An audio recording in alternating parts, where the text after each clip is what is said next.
So we are going to open the special hearing acting in the capacity of the Waitsfield Board of Health.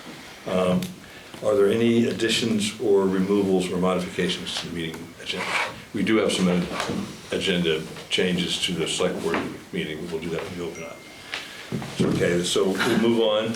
I didn't know how many people were here today. I saw you sign in, Angie. Yes, so I'm you're Angie. the director of Downstreet. Yes. So why don't we go around and introduce ourselves again, just before we get started, and then we'll lay out what the issues are. Yep, I'm Fred Messer. I'm the town health officer and a member of the select board. Great to meet you, Fred. Dave Babicline, member of the select board. Brian Shoup, I'm the select board chair. Larissa Ersprung, I'm the vice chair on the select board. And the Board of Health. Yeah. I'm York. And the Board of Health, yes. I'm York, I'm the town administrator. Great to meet you. I'm Josh Curtis on the select board. And just, we also have a local resident, Alice Peel, who has some knowledge of the wastewater, and the editor of the Valley Reporter are online. And you guys want to, Liz, do you want to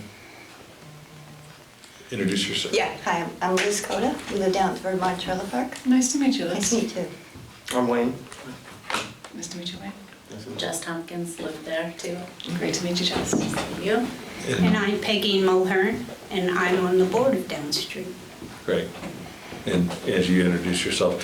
So at our last meeting on the 13th, we had a pretty full room. And we'd also received several letters in advance of that meeting outlining several concerns that the concerns were there were site conditions at the park that may pose a health risk to the residents.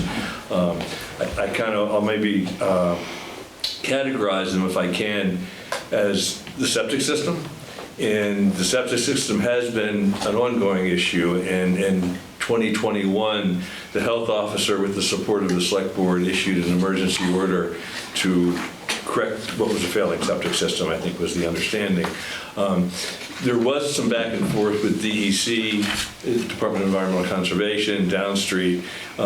Fred was included in that correspondence as early, but we really got cut out at some point, and for the select board will maybe never followed up to the extent that we should have. We did know that work was done, so we're going to be very interested in the status of that system today, and there are some things that cause us some concern, and we can get into that later. Another set of issues was waste management, solid waste management, poor access to the dumpsters, a lot of trash getting out of the dumpsters. It was a couple of us went through the park before the meeting, and it was pretty bad. There was a lot of refuse and trash. Related to that, there was a lot of concern about pet waste management, and then kind of related to that, pet waste management and also just compliance with our animal control ordinance and our dogs running loose. That's a town infraction. It's also a management concern. A third set of issues was stormwater, standing water, muddy conditions. It was suggested that may have been the result of the water system, distribution system that was done last fall and maybe had not been completed, or work needed to still be done. Yeah, we can close the blinds, but that top one's going to still be bad. Yeah, it's the top one where it's coming. This is okay. I'll hold my head right here. The grading and what would not work associated with that. And then the fourth issue is the water system itself. And I do want to say that I didn't remember this at our last meeting. And this past February, I was copied on correspondence between Downstreet facilities folks and Nate, our water operator with SOS, Simmons Operating System. And there's a walkthrough, there had been a walkthrough talked about last fall, and that's scheduled for this coming Thursday morning. And I'm going to be taking part of that. So it's the water issues, I think we'd appreciate an update, but there are a couple of different moving parts, and the Water Commission has been in touch with Down Street, and the responsibility for the installation and the ownership of the distribution system is Down Street, but we want to make sure that everybody's getting clean water. That's the goal of our Water Commission and our water program. So we all have been involved in those conversations. So I want to, maybe for you folks who were here at the last meeting, does that summarize it? Yeah, pretty much.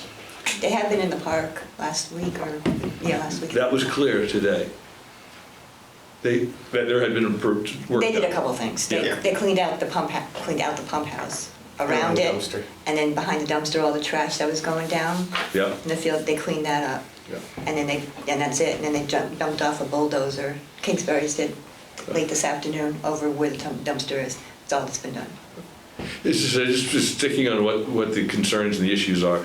Yeah, the only other one is the cleanup after the water, after the water lines went in, creating all the ruts and the stands, where the water can pool. Yeah, I was describing that as the stormwater, yeah. but really just grading and unsafe conditions. So, And I just wanted, also mailboxes. Oh, right, Yeah. there was the mailboxes issue too.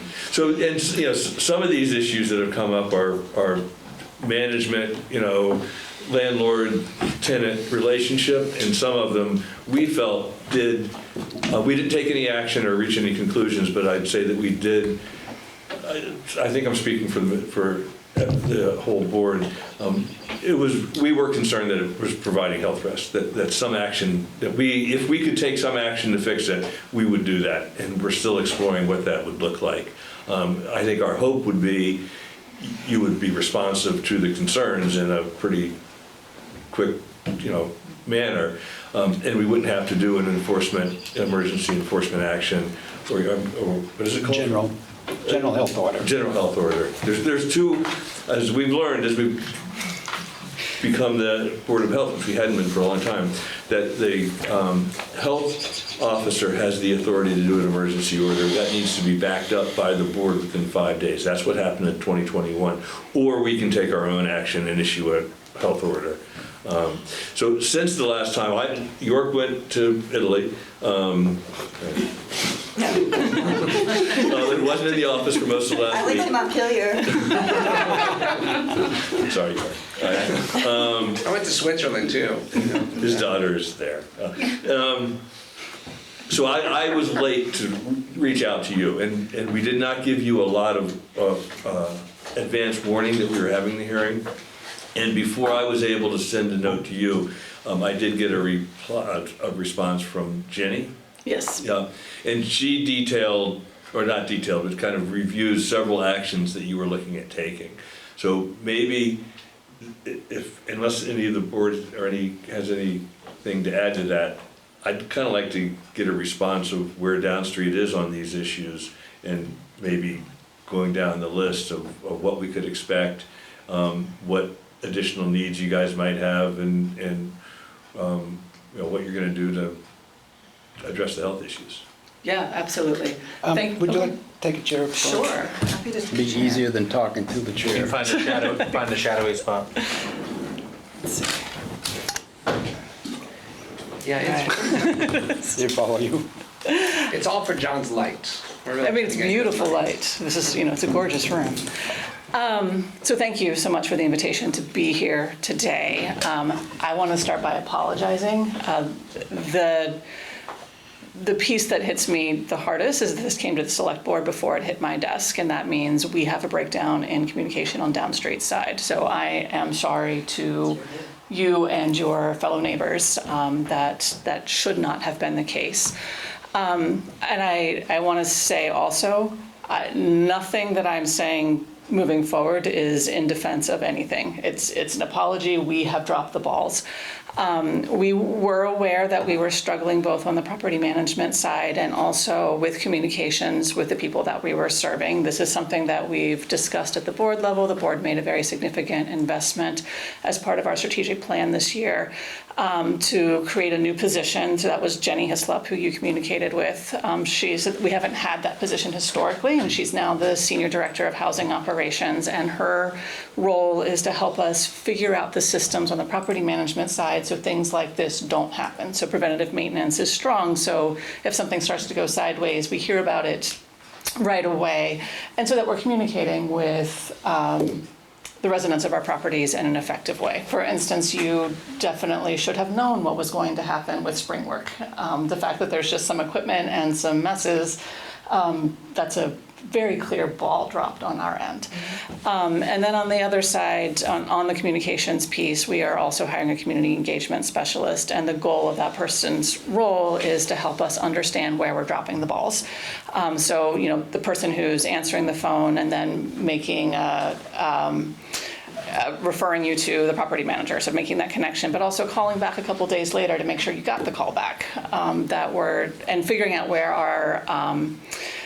our holes are, so we're able to improve those. So just systemically, Downstreet is working on those issues, and hopefully we'll see some great improvements there generally, but clearly we did not do that soon enough, and again, I could not be sorry enough. As far as next steps, so we are working on addressing that communications gap. There is a community meeting scheduled for May 4th, and it's at Evergreen here in Waitsfield because they have a space to meet in. And I believe you should have received notification of that, and reminders will be going out. We did do an initial cleanup assessment, so we had our facilities team came out this week to at least see what was going on at the park, to do what they could do in the moment. And then we are scheduling a community cleanup on May 14th, so that'll be something we do periodically. I think it's been a little while, but the dumpsters will be available on site, so if you have things you'd like to get rid of, they'll be available, and then we'll also be using that time to clean up what remains. I also stopped by the site today and could definitely pick out some things that will land in that dumpster when we have that cleanup day on the 14th.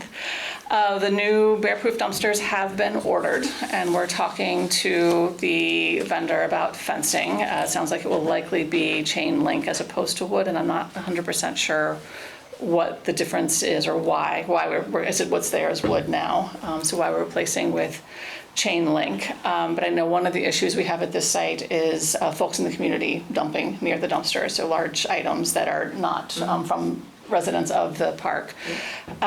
So I think there's going to be some intent or attempt to close that in. Bear-proof dumpsters are hard. I mean, they do take a little more effort to open, but these will be newer models, so hopefully the sliding doors Yeah, the will ones that are kind of rusted, so work. that doesn't help. Yes, I checked that out today. Like, this is not a functional bear-proof dumpster, so those should be coming shortly. They have been ordered, and it says within a week. So. Can I just ask, is that gonna be enclosed completely with the chain link? I don't know for sure. 'Cause they're back, the bears. The bears are back. I will get that answer. I know we have an issue with bears, I mean, not an issue, we deal with the bears, we live with the bears, but I do think that if it was an enclosed, it might just deter them a little And bit more. people are trashing Yeah, their porches people are constantly. trashing. How frequent do they stop by? He's there every night. What was the same one that I got pictures in last Yeah. time? It was the same one. I mean, I'm not, you know, I love the bears, I think they need a place, but if we can like say, hey, maybe not right here, that'd Yeah, be, not my house. yeah. We. Can I ask about Okay, yeah, please. the waste management, and you're bringing in a dumpster to allow people, how do you manage, there's public areas, and then each resident has their own space, and how do you manage I know that there's been some concerns of waste buildup, junk buildup on individual lots as opposed to in the public area over by the. Question. Why can't bears climb chain link fences? That's a good question. We will also have bear-proof dumpsters inside those chain link fences, okay. hopefully between the two. I will say that there was a problem a couple of years ago behind the shopping center, behind the Hurons, and the bears were all over them. Yeah. And we complained to the property management, they put in bear-proof dumpsters, and it hasn't been a problem since. The dumpsters themselves, Great. it's no longer a restaurant. And I'll just throw that in there with that is the open compost that also, like if there was a policy of maybe enclosed composting might be Yeah. helpful. In the past, I've had not necessarily with Vermont, but other places, people wanted to compost, but they don't put it in any type of container. And that draws rats mainly. We had that problem right here in the village. And the coyotes. So that's probably an educational piece. Generally, and the lease change. So right now, you're allowed open compost as far as your lease is concerned. Open compost? I don't, I don't know offhand. I will double check. I'm just reporting like. I have nothing in my lease about composting. I don't even know what it is. Okay, so maybe we just need a park rule around any compost needs to be in a container that's bear-proof. I will, so yes, we, as the property manager, it is our responsibility to issue lease violation notices if the leases have been violated. And there are rules rules in the lease that specify common areas or your yard area that you're responsible for. I will add, we can only do everything within what Vermont's landlord-tenant law allows. And so there's not always a lot of teeth in all of those pieces. What we should be able to prove is we've done everything possible. We've issued all of the notices, we've contacted our attorney, they've said this, this, and this. But it is very difficult to enforce some of those regulations. Okay, so we are firming up arrangements for a contractor to address the soil shifting and settling, which we think has contributed to the pooling water and the increase in muddy conditions. And so mid-May is the target date for us to begin that work. But we don't even have what the full scope of work on that is quite yet. So that's something that hopefully by the time the community meeting comes up on May 4th, we'll have more information about.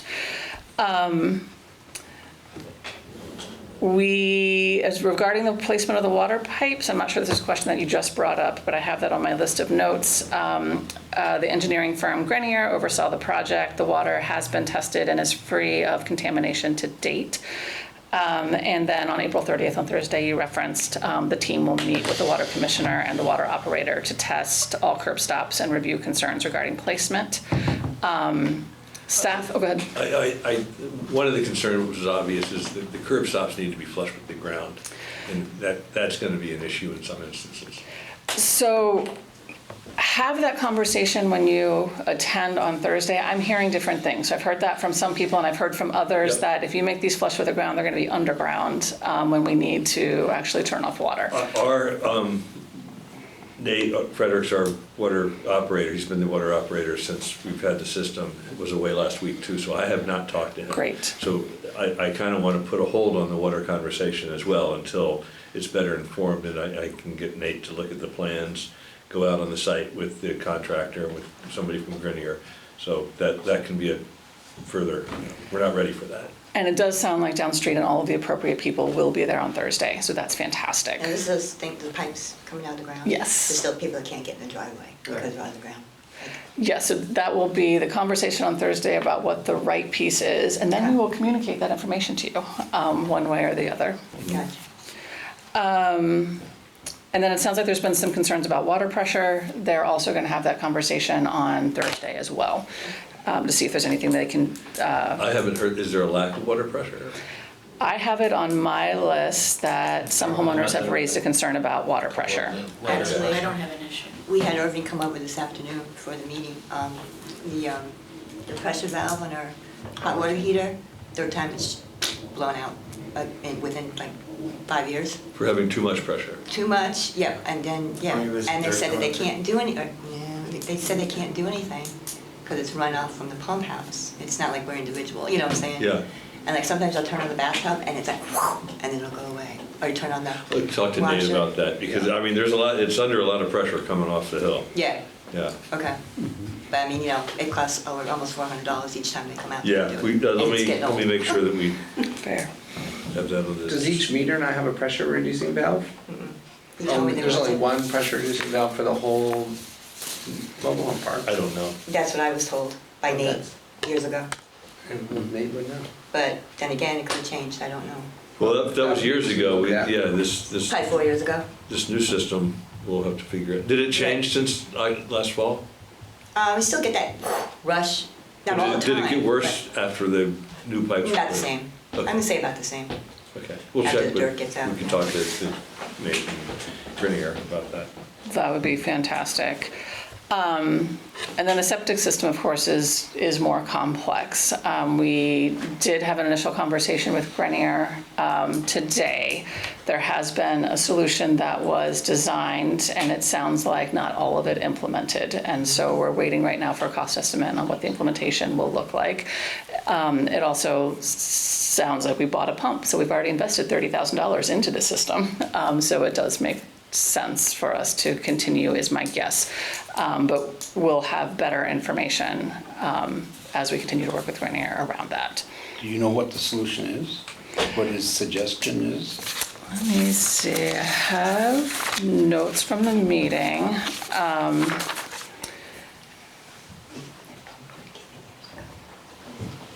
So the solution, I think what we're discussing right now, could be re-engineering to get around the need for a three-phase pump. And it sounds like the electricity required for a three-phase pump is something that we don't have on site. So Grenier brought up this possibility. Kingsbury also in favor of this possibility. It would require a light redesign from what we already have redesigned for the three-phase pump. And so this would then be a valve system instead of a new pump. Okay. And then the new pump station's already purchased and on hold. So when Fred and I were out today, there was, water running across the ground adjacent to the mound systems. It had no odor, so it didn't seem like it was at least, fresh surfacing effluent, but it was awful wet. That was an observation. And we were talking about, is it coming out of the bottom of the mound system, or is it coming off an old spring that was likely buried by the road, some people think. I don't know what to... But both ends of the mound system is standing water. And the one on the west side, the side closest to Route 100, is a good-sized patch, and it's been saturated for decades. Mhm. I've noticed it for like ever. So you get standing water on both ends of the leach field. What its source is, but of course, with the mound system sitting right there, it's easy to speculate that it might be the mound system. Because it's not a marsh, it's meadowland. There shouldn't be standing water there. And you're saying the standing water has been there as long as the mound system has been there? Been there a long time. Okay. Been there a long time. But you have, Grenier is designing what you consider a fix.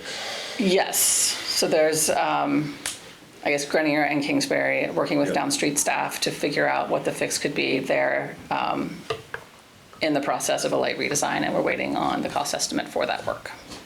That's the one, these are all concerns and pose health risks. This, potentially poses the broadest health Sure. risk to the community, the water quality in the river and everything else. So that's especially of concern to the board, I think.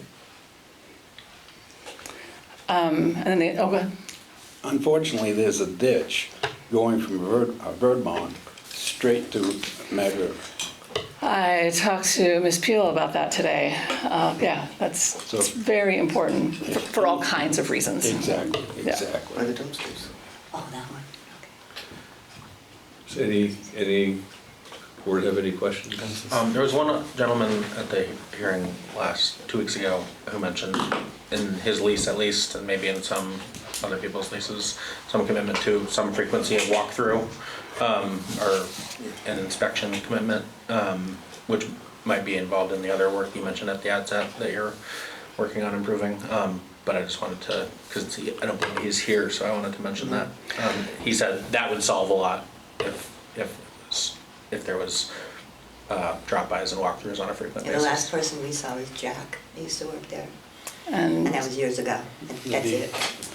I can commit to there being more frequent walkthroughs, for sure. And then I think each person, you see something, okay, see something, say something, you know, okay. Once you get the 15 bags of trash up, or give them a Yes. time to do it, or Dogs on the analyze leash, them, or, you know. doing their business wherever, not picking it up. And that is a challenge that we can do everything that we're legally allowed to do via Right. landlord-tenant law. We do encourage also residents, if you've got dogs that are off leash, to call the town, because that violates town leash laws, I'm assuming.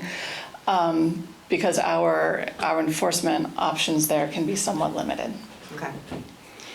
Does Down Street own any of the units? We don't own any of the No homes. units. No. There's one that is vacant, has been abandoned, so we're working to get ownership of that one so we can remove it from the site. That can take anywhere from 9 months to 2 years again, the process around these things is a little lax is not the right word, but they're slow. But we are working on that actively, but we don't yet have ownership of Okay. that unit. Just before we moved on, Go ahead, Larissa, yeah. from the septic question, I just also wanted to mention, I believe there was somebody there a couple of weeks ago, and it's possible that I think it was Kingsbury that observed, they did some camera scoping and observed free root encroachment on some of the system. I'm not sure if that's all wrapped up into whatever solution is being looked into, but I wanted to mention that. And I'll be honest, I am not currently familiar with the way that things are laid out. I don't know the answer to that mention that. question, Because, but I there can. was several concerns about sewage backing up into units. And that doesn't seem to be a septic field problem, it seems to be a collection system problem. But I also don't have any detailed information about the And system. it was Kathy, and what she did say was that the water lines were laid on top of the septic lines, and that's what Kingsbury had discovered. So that was another, Crushed them. like, was that? And that's really is something I want to understand on Thursday when we do the site visit, because I believe if that's the case, there's a real problem. Beyond any of these other pieces, yes. Alice, you had?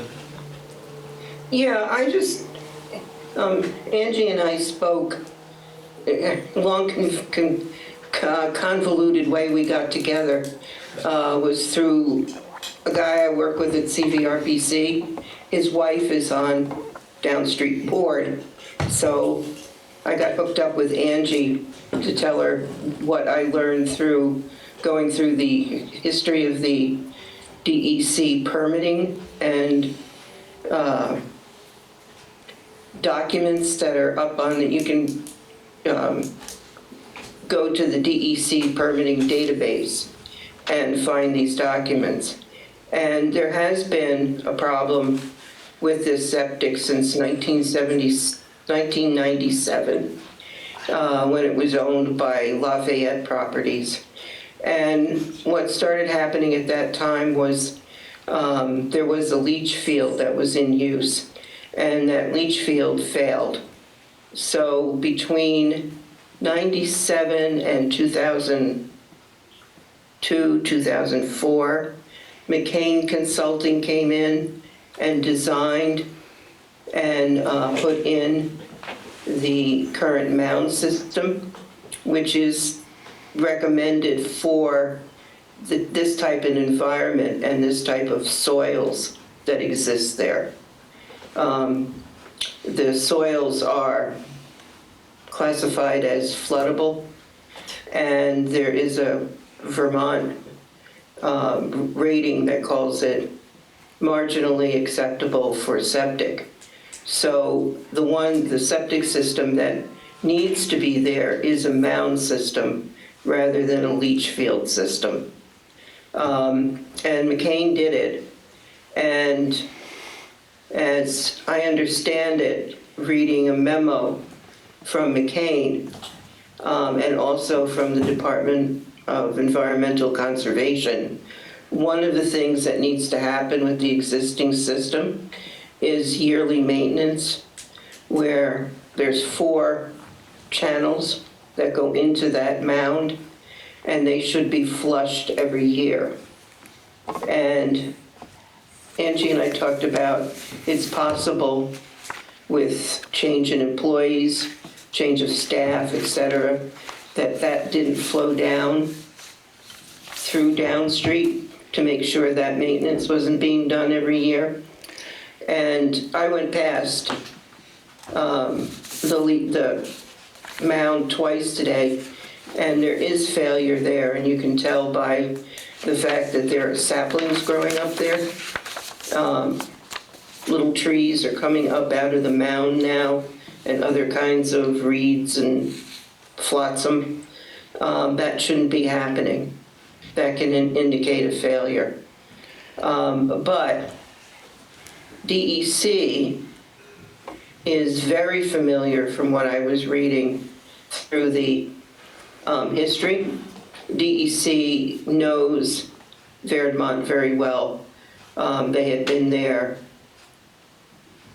every year to test the potable water there. And I think having this town water there is really a good thing. But DEC, McCain, they're familiar with the septic issues big time. And Well, and again, we brought it to your attention in 2021. And I think, I'm glad that you have an engineer in Kingsbury who's worked on a lot of septic systems working on it. it's probably not particularly reassuring, but we don't have anyone on staff at this particular site that was here in 2021. So we've got new maintenance staff. I'm new to the organization. So we are kind of piecing together some of that. And I think we've been able to do so. I did verify, Alice, that we have been pumping out annually and cleaning filters every 6 months, and we have that documentation. But You've been pumping the tanks. Awesome. Cleaning the filters. yes, But does the mound system itself been flushed? I was wondering if that's... so is that, yes, that I will look into. So the mound system, so.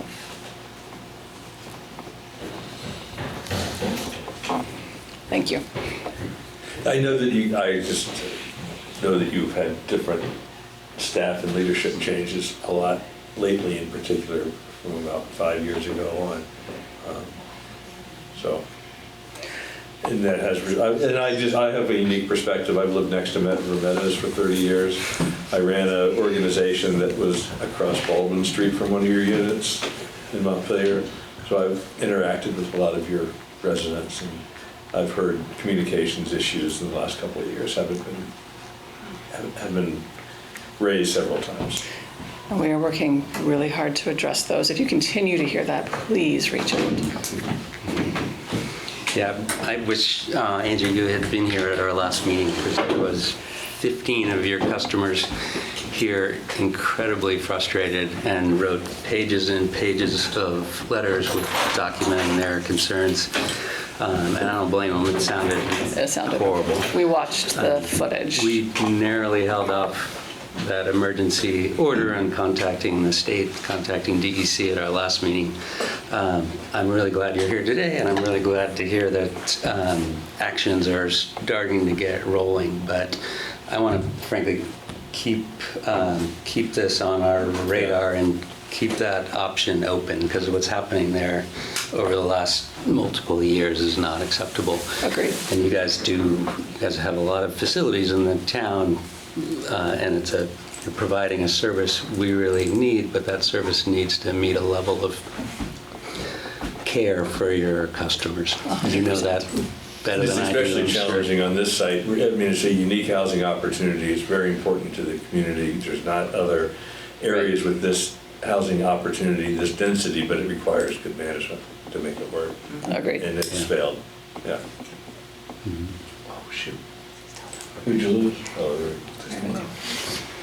So how about going forward, I guess, what do you have in mind, Josh? I think getting it on a future meeting agenda to understand progress towards Yeah, solutions? I mean, it sounds like a lot is planned for May, so maybe 2 meetings from now, kind of a month from now, towards the end of May.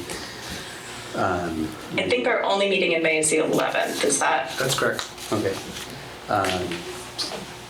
So the next meeting after that would be Yeah. early June, I'm guessing? Yeah, I think it's Maybe misremembering, I'm just, No, you're right. June 8th or something, whatever that is. I mean, I don't want to just misquote it, so. June 8th is right. Okay. So to me, that would give, in a way, that's a good thing, in that it gives more time for you guys to address the stuff and make Sure. progress. But it would be great to get a kind of a status update on this stuff, so we're confident, and most importantly, your customers, tenants are confident that this stuff is moving forward. So I'll plan, if I can't attend, we'll have somebody from downstreet attend the June 8th meeting. That sounds great. Great. And that's the 6:30 regular. We'll go back to 6:30 at Okay. that time, yeah. And that'll just be a select board update, not a board of health. Maybe we should just keep the Board of Health going for. I would plan on. recommend that. Yeah, I think so. Sounds good. I mean, just same people. Yep. But you're okay with 6:30? Yeah, yeah. Anything else from folks? Was Neil supposed to be here today? No, I'm here instead of Neil. Oh, okay, because he told me he was going to be here. He had a childcare hiccup. Which you did, I appreciate that I did send out a reminder yesterday morning just to make sure that you were here, and Jenny responded immediately on Sunday morning. She's pretty on it. And suitably horrified by what's happening here. Good. generally been, I mean, the verbal communication in emails has been promising, I think, and the follow through on the things that are articulated in that email, in those emails, I think that's going to be the important piece of this. But I do want to note and appreciate that there has been some real responsiveness now that it is on radar. I agree, because it's been we can't get in touch with you guys. I'm so sorry. And that, so it's really, it is really promising to hear this, and it gives, I know it makes me feel good, that, that we can move forward and have that communication, so. Yeah, I got the ball rolling when things were starting to, spring was starting to thaw, a little here and there. I'm like, wow, what a dump. And I wrote a letter on email, I have a copy of it, February 4th. I notified Downstreet of all the crap that was going on. And Neil says, Steve Asser never told me. And he's gone, but. Oh, it was an email to Steve. Yeah. And everything that I've ever complained about or said, hey, what's going on here? What's going on? All I get from Steve Asser is, okay, got it, or, yep, working on it. And then Neil said he never got any of those messages. Well, he's no longer with the organization, Yeah, so I that heard. won't be who you're connecting That's a with good going thing. forward. Did he also do the management at Meadow Meadows? Yes. Yeah, There the you whole go. valley. Yeah. So do you have an assigned manager presently for Vermont? So right now, Neil Smith, who's our Director of Property Management, is the assigned manager until we hire someone else, Okay. which we're actively doing. Okay. He's not the owner, right? Or is he the owner of Downstreet? So Downstreet's a nonprofit organization. Okay. So the board of directors is our kind of oversight. So he doesn't And own Vermont? No, Okay, no. because I was told he did. No, he has But- no ownership. That's okay. I was told. That's scary, I know. I'm so sorry. No, but that's just another, Yeah. having that communication, so that we all know what's going on. Yeah, who's who? Right, yeah, it's good. Anybody wants to call me else? Important I don't know. I can't. One further question, if you don't mind. No, of course not. Are all your leases standardized? We do use standard leases. Occasionally, there's a property with a certain funding source that requires different language. And do you renew them annually? That depends on the property. Most of them shift to a month-to-month after the first year, unless Okay. we have an update. We're not necessarily renewing them. We So moved you in- use the original lease when you're month to month? Yes. Yep. You have a Yes. comment? Yeah, we moved in March 2015.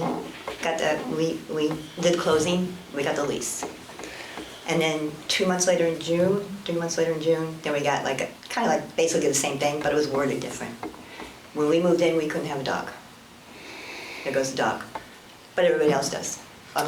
All the leases are different, and I have not gotten another lease since 2015.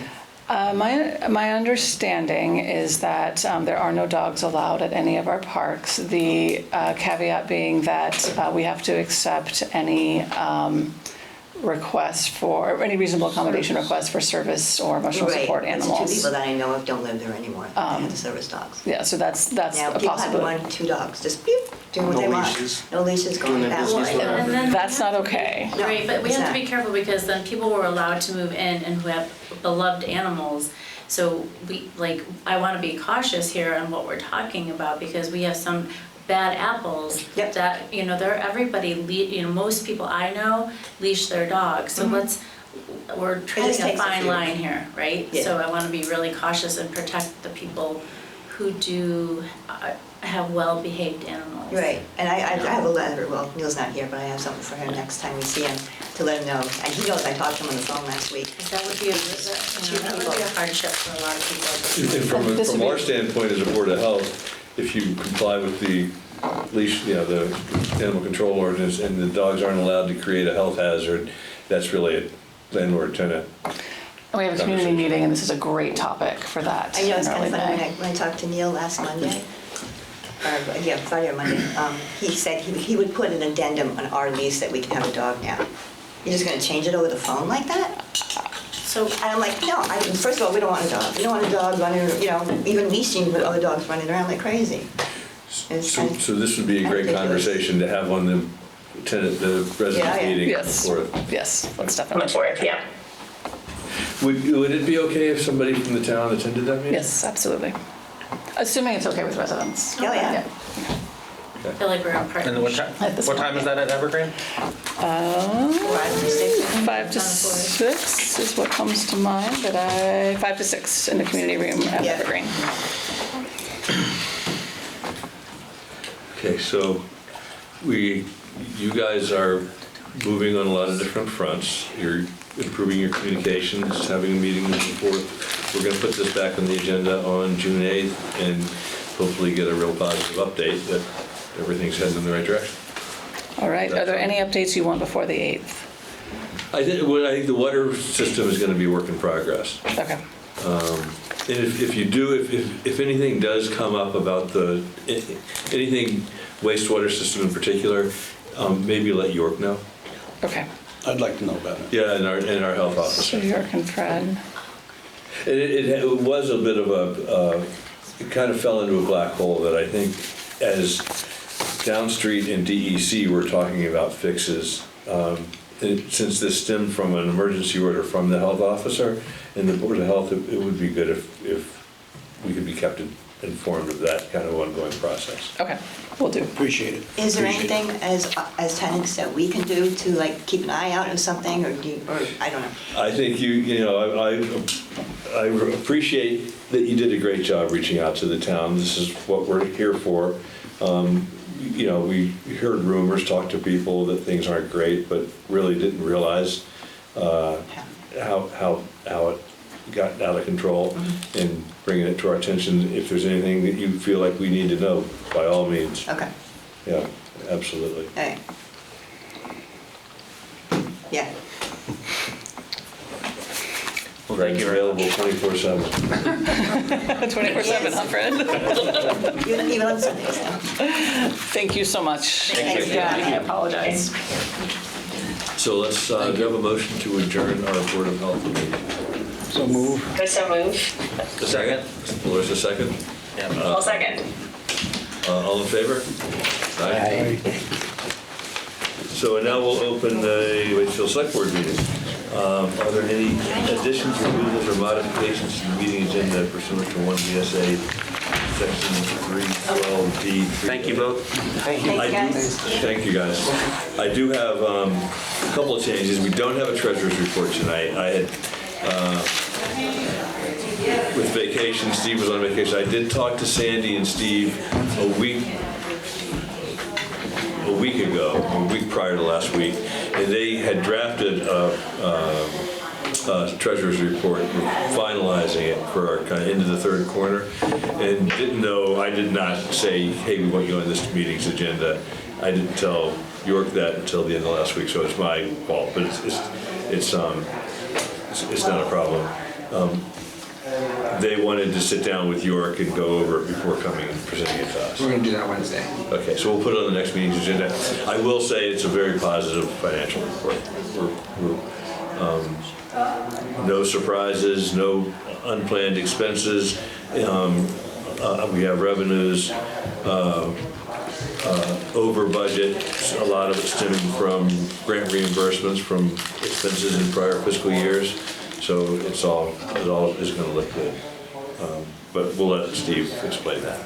And then I also want to add to the consent agenda several liquor licenses, none of whom, they're all repeat licenses, none of them have to come under our policy back for a personal visit with the board. They're for the first class, third class license at Round Barn Farm, second class and a tobacco license at the Waitsfield Wine Shop. The wine shop, yeah. I'm going to come back to that one. Third class license, outdoor consumption permit at Mad Taco, an outside consumption permit at Scrag and Row, and a second class permit for Von Trapp Farmstead. Is the wine shop? They did it last year also. They're just renewing it They without. renew it, yep. Okay. I mean, that's what, Keeping options that was open. pretty new Having last year. a when- permit, are you required to do business, or? I guess you don't have to use your permit. Okay. I don't think they've been open in the last year. And has the Von Trapp Farmstead had? Yeah, they sell beer and wine. They have. Oh, it's not for serving. It's for. Okay, sorry, I missed what class. It's at the farm Second store. class. Yeah. Got it. Okay. So, and then Dave, you wanted. Yeah, I just wanted to, there's a lot going on in Montpelier about the current surplus generated from lot funds by lot producing towns, and that will only go up, having double-digit towns having passed one and going into effect this year. And it's a big item of legislative debate, and I just wanted to consider sending a letter in support of increased revenue percentage for lot towns, which is a VLCT priority, and there are other things which they're also supporting to try and get some of that current surplus back to municipalities in a way that is possible and not have the state continue to take slices of it for things they want to fund with it. And so I just wanted to put it on the agenda if we want to discuss that and send a letter to our reps and senators. Right now the action is in the Senate, but it'll eventually be voted on. This will be an issue in future years as well. Yeah. So just wanted to Are folks okay with that? Do you wanna- Yeah. consider drafting, basically the principles are lot money should come back to the towns. The pilot fund should be funded as fully as it needs to be, but there shouldn't be a many $million surplus each year that then gets cherry picked by appropriators. So I can help you with that if you want. And, So I actually want to add to that. Let's put that on the agenda as after that River Path Great. before the covered bridge. Is that all the changes we have? And then we will be going into an executive session tonight. So first up is the Mad River Path update. Nisha? Good evening. Good evening. Thank you for having me over.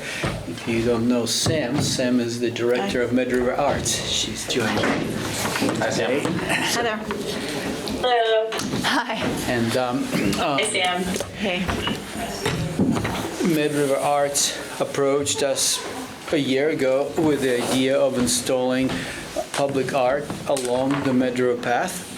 And so we've been working with Sam on figuring out what is it going to look like and where it would be. And Sam now has a proposal. It's a real thing. York, I just sent you I got it. pictures. If you could put them on the screen. Yeah. And I just introduced Sam, and she's just going to talk about it. And I just want you to know that we, in our board of directors, feels like public art and public sculpture, great. And if it's along the walking path, great. We will support it, help in whichever way we can, help getting private property owners permissions and whatever Sam and her artists need. So Sam, go ahead. One second, Yeah. Marissa, can you see that?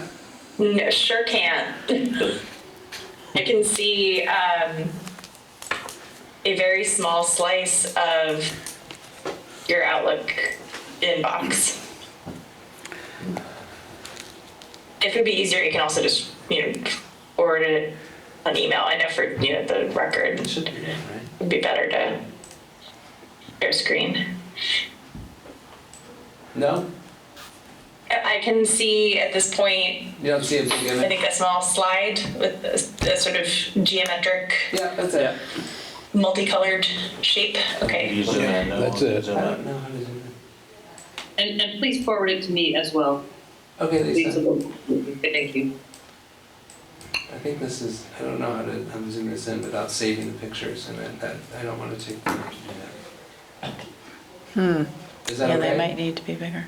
And I'll share this to everyone, with everyone, if it's, If you- unless you want to take time for me to save it. No, let's just, Expand? No. Okay, yeah, hi.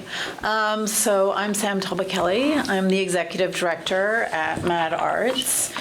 Misha and I walked the Heart of the Valley Trail, I think it was like a year and a half ago, and with this idea of enhancing Heart of the Valley Trail with some art, particularly because it moves through a number of different kinds of terrain and through the business district. And so the idea was to come up with some kind of design element that would connect as we went through these different kinds of terrain, that it would be this unifying visual identity for us, and also to enhance the path. So this particular sculpture that you're looking at is interactive. It's been designed, and John Connell's on his way. I'm sure you're all familiar with John Connell, founder. Yeah. So he and I have been working on it. It's right opposite the Shaw's parking lot. And so the new road that's been built, and newly paved opposite the, Slow road. yeah. So it's a fairly hilly site, but we wanted to include this idea of an interaction, between whether it's adults or kids, along that green. So it's visible from the trail, and it's visible from all the parking lots. And so this is just one example, one site of where we would place this interactive sculpture, and it's made out of metal. It's essentially a series of triangles. We would have to make it, not so sharp around all the edges and points and so forth. But yeah, so that's the and it's idea. a temporary display. Temporary? Yeah. No, Four season? all season. Four season. Yeah, 4 season. So, Yeah. I mean, it is private property, it's not a town property, so we don't have any, but I would say you might want to check in with our zoning administrator. Yeah, for sure. If it's a permanent structure, probably you're going to need that. Yeah. or something. Permanent, yeah. We need to have it completely stationed safely and Are you underground. looking at other sites for other permanent installations? Yes, those are still to be determined. So we would probably have a similar, like we were thinking, and this is all, we haven't followed through on it, but like turning that kind of triangular, abstract sculpture vertically, next to trees, and then perhaps also, just near Lawson's along the boardwalk as like a railing, essentially. So it's riffing on this design in a number of ways along the Heart of the Valley Trail. Yeah. Yeah, does anybody have any questions or?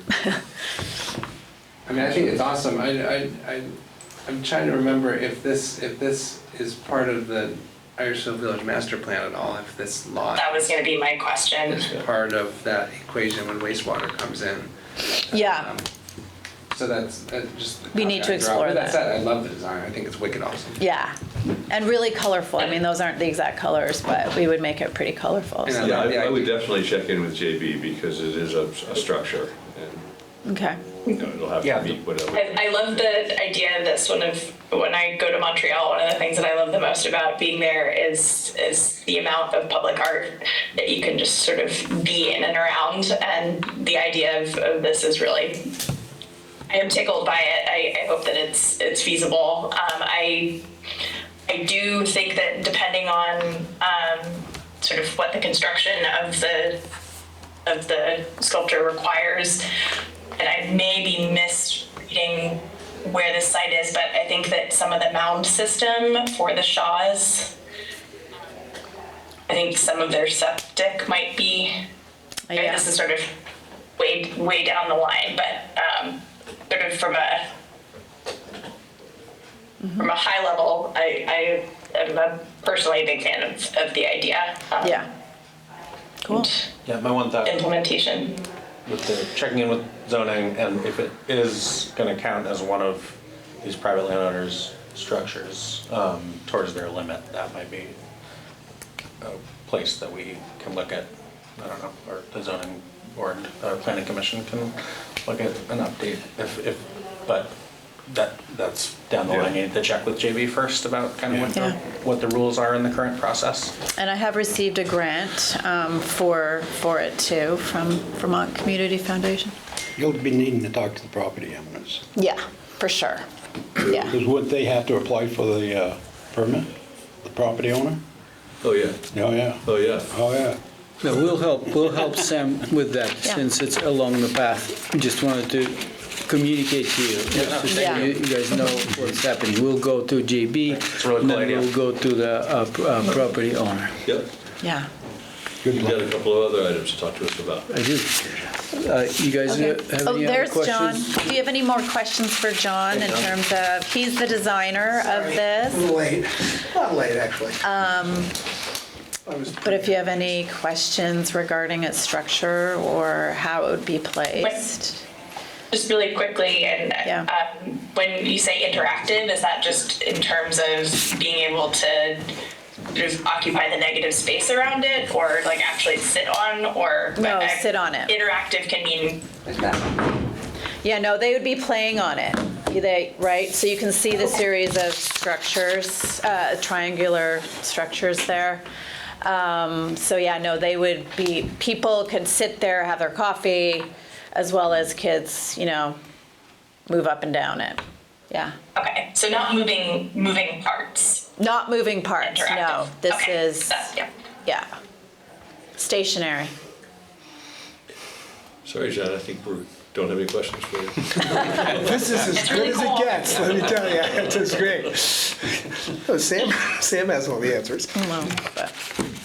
Yeah, we just said how it would be dealt with as a structure, check with JB, the zoning administrator, but I think if that's not town property, It's basically be treated as signage, right? I don't know. Yeah. So we'll go I to might not want to JB. go there because we control the size of our signs. Well, I don't know, I mean, we want to do this as the way it's Well, supposed to be done. and Dave just said if there is some glitch, if there's not like a public art separate category, we're open to work,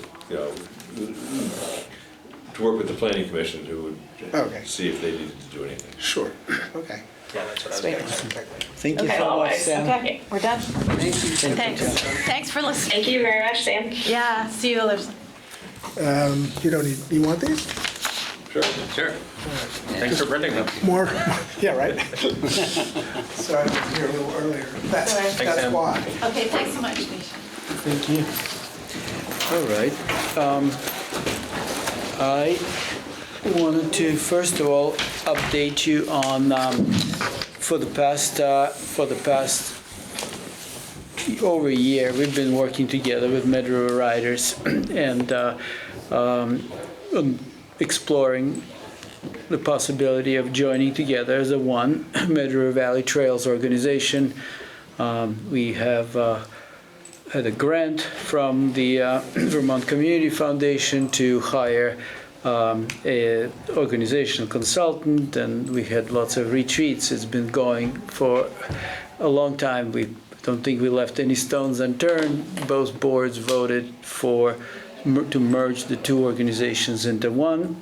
This is going to come effective October 1st, as this is the beginning of our fiscal year currently. And we are working with all stakeholders on the new name for the organization and the mission and the vision and values. It's just really fun, good work that's happening right now. Of course, we have two boards that would merge into one and would have to slightly shrink in size. And there are all sorts of work that you could imagine to be done when two nonprofits merge into one. We have an attorney that we have retained that's going to do the corporate side of this work.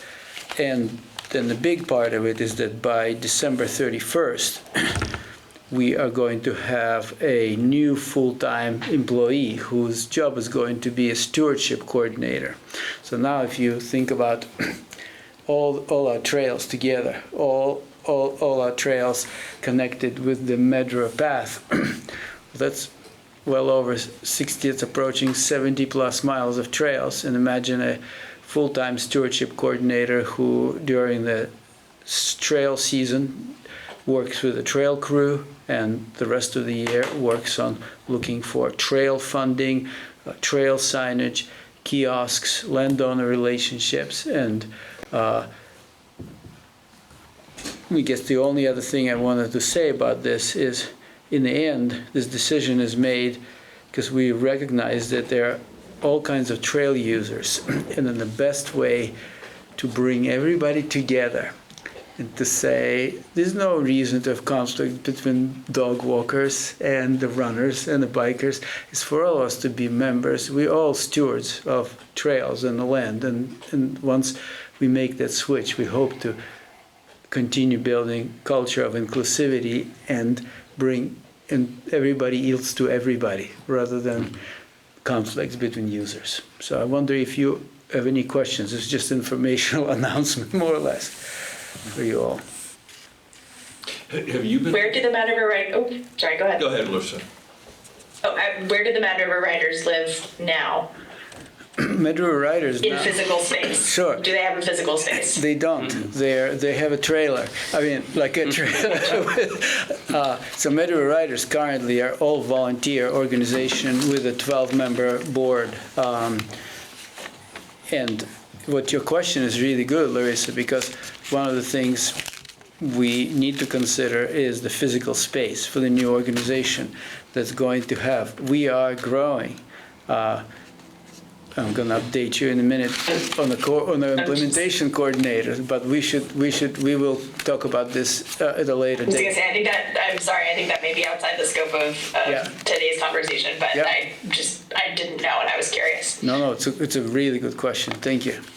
Brian, you had a question? Yeah, you've been participating with the Recreation Conservation Initiative. Yep. Will that continue? And you Yes. stay involved? I just think that the trail building, that communication between conservation interest and the trail interest is really, really important because you can overdo it. Really, really important. And if we're over the 3 years of conservation and recreation visioning, we went from a place of we could call it somewhat animosity and somewhat of distrust between recreation and conservation to recognition that we are all working towards the same goals. And it's about, and developed a lot of trust. In fact, we have a project that we've been working on for the past year and a half with Friends of the Med River and the Med River Riders, and that's called Attitude of Gratitude for the Med River Valley. And we have a grand opening of this really big project that took us a lot of energy on June 4th, and hope that you all will be able to come to a Big Picture Theater. So I don't want to take your time talking about this, but you're all invited for that. So yes, absolutely agree with you. Okay, that was that. And then my last thing is, as you probably know, or some of you know, we remember how we were discussing the Millbrook to Dugway Road project, and we have applied for Transportation Alternatives grant on your behalf, and we won the grant. And that's really awesome. And really important step forward. And now we should get to nuts and bolts, because it's not really common. Is there one for Church? Thank you. It's not common for a nonprofit to apply for this transportation grant on behalf of municipality. We've done it, and we have experience in Warren, because our first experience was with the Sugarbush access road path. And so we've been learning, how do we manage this? So how do we get the grant, and then how do we manage the project? So with Warren, we made an agreement, and we've been moving along those lines. And I wrote to you a proposal that kind of goes along the lines of that process that we have with Warren. So in that process, I am an overall project coordinator. Next part, number 2, is new, because we are hiring implementation coordinator. We had our final round of interviews today. We had a great pool of applicants, and we agonized today as a committee, because we had 2 finalists who we want to have both of them. They were both excellent. So we made an offer to one. So by May 1st, which is next Monday, with all things going well, we will have implementation coordinator in place, and they'll come to meet you very soon. So we propose that they will be our municipal project manager, that instead of hiring, those grants require hiring a municipal project manager from an engineering firm, and that 10% of the grant funding goes towards municipal project manager. We propose that our own implementation coordinator will manage our own project, and the 10% of overall money will go back to town and stay with town, which actually helps you to allocate funds, should you choose to allocate funds towards that position in the future years. Do you see where I'm going with that? Is this coordinator the one that we funded? Yep, that's the one that we funded. Yep. Okay. So that's number 2. Because So we'll come back to the town, 10%, $10% $60,000? yeah, over the course of time, over the course of the time of this design and implementation. 10% of the grant goes to municipal project manager. They have to answer to VTrans punch list. They have to meet certain qualifications. We believe that the person who we offered a job to, provided they accept, they meet all the criteria. And by not hiring somebody from yet another engineering firm, we're removing a layer of bureaucracy, and things will go a little bit faster. Because what I learned from Sugarbush project is the more layers there are between the town and the actual work, like the more different layers, the longer things take. So this, what I'm proposing to you, is to maximize our efficiency. How do we work together so that we can make decisions, we know how we make decisions, and we move along. So that's number 2. Number 3, that York represents the town on that committee, because right off the bat, for a grant like this, VTrans wants a committee. They have their own project manager who is assigned to us. We need to have a municipal project manager. We need to have a town representative. There. Then town manages grant finances because the grant is given to the town. So York will have all, hopefully with you and Steve, you guys are going to account for it like you account for any other finances. And then select board is updated on all the milestones and has the opportunity to weigh in on any time there's a key aspect, like we want a bridge to be this wide or that wide. That's the difference in cost between, say, 5 feet, 6 feet. You guys have opportunity to weigh in. But otherwise, our goal is to not burden you with this. It's not to say, here, now you have another project to manage this town. It's to say, we are managing the implementation of active transportation corridor as your partner. We want to make sure you know what's happening and you have opportunity to weigh in and to say, no, we want it this way, we want it that way, but we're not burdening you with more work. So that's the principle we used in Warren, but now is the time to decide, because in order for us to start on that grant, the Agency of Transportation need to know who is their contact person. So Warren wrote a letter. They said, we authorize Medura Path to act on behalf of Town of Warren in implementation of Sugarbush Access Road Path. So then our correspondence goes to me. CC'd is Rebecca, who is the town administrator in Warren. The select board gets brought in either by Rebecca or by me whenever there's something to decide on. Rebecca goes to all the meetings, or as many as she can. I go to every meeting. She goes to as many as she can. So that's how it works. I wonder if you have any comments, questions, or concerns with this proposal. What do you expect the timing of implementation? Is it a year-long project, 2-year-long project? They, in the V-Trans, in the letter, they say minimum 2 to 3 years. We are 3 years into Sugarbush Access Road project with at least another year to go before, at least a year to go. Will anything change with our current administration and they push the letter? Actually, it did say, we expect you to work. Don't quote me, no. They're quoting me there, I'm not going to say it. I'll send you the verbiage later. There's some indication this thing's going to go faster, but I don't really know if the federal government could make our state government work faster.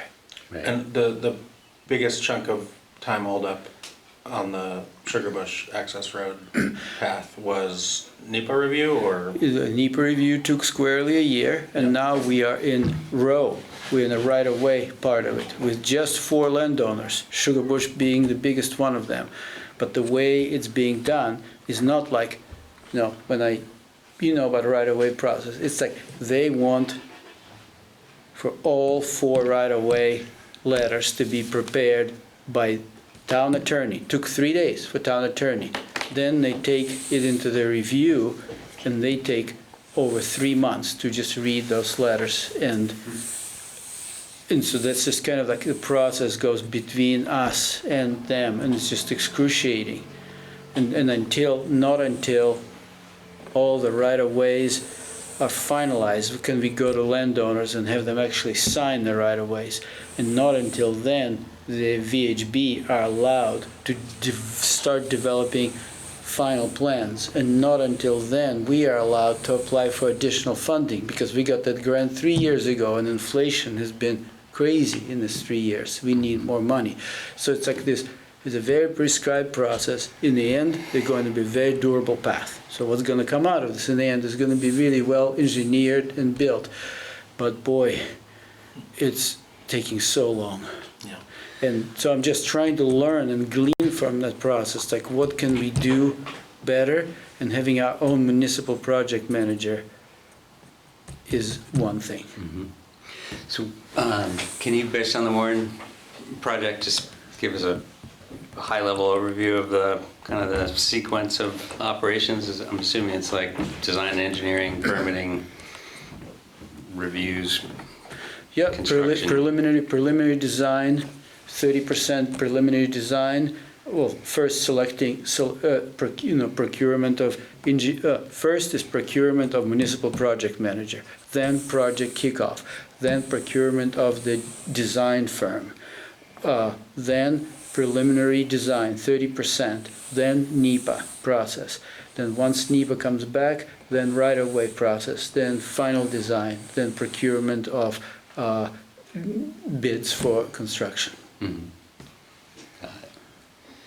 Very similar, I think, to what you're doing with the wastewater, Yeah. I guess. Can you remind me again what this segment, the start and end is? Well, that's a good thing. This may take less time. That's what I was thinking. Because we're going from the end of the Austin Path, we're crossing Mill Brook, so we're just doing one prefabricated bridge across the Mill Brook with two boards walks off of it. You may remember, we looked at those pictures. And then a 400-foot path from the end of the driveway to Medriver Massage and Charges to the Dugway Road. That's what this project, so hopefully. And nothing on the town property to the Lure Swim Hole? There's an existing path Right, there. not part of that grant. So Okay, in but there's an existing, right. I mean, it'll tie in. And so in the time that we're waiting for this, Yeah. in the time that we're waiting for this design process to take place, our goal would be with private fundraising and foundation funding to improve Austin Path to the width and quality of an adaptive path. So you could push the stroller on it or ride an adaptive tricycle. And I spoke to Conservation Commission about it at their last meeting. Okay. So this is kind of the meat of my coming to you is, this is timely because we signed the grant and now they are waiting to know who is there, who is the coordinator, who is the contact person. Is that somebody from a town or is it us? If it's us, we need a letter from town so they know this is not. Does this give you signatory powers? Sure, yeah, it gives me powers to sign on behalf of town, because they're all... What type of documents? Anything to do with funding? Any of the town funds that the we town need is to- obligated? Can you No. obligate the town? The town is obligated to 20%, we are together, Medriver Path in the town, when we wrote for this grant, we said that we will provide 20% match. We will, right now we don't need to worry about this because this is at the very end of this whole process, 3 years down the road. Right now, we need to get the process started. So there is, if York, for example, is the responsible person, they work linearly. All the communications, all the questions will be directed to York throughout this process. He will have to find me and ask me about this project. If I'm responsible, it will go to me, he will be CC'd on it. So this is the only difference. But if you need a signature, it'll be York's signature. It depends on what kind of signature. There could be times when it's my signature, and it could be times when it's York's signature. What times would it be your signature? If it's financial things, it's always going to be York's signature. Under point 4, if it's financial. Yeah, but financial, like you had said, the dimensions could be financial, although it's not authorizing money, but saying, no, we want to do this 8 feet and not 10 feet would be, that's a financial decision.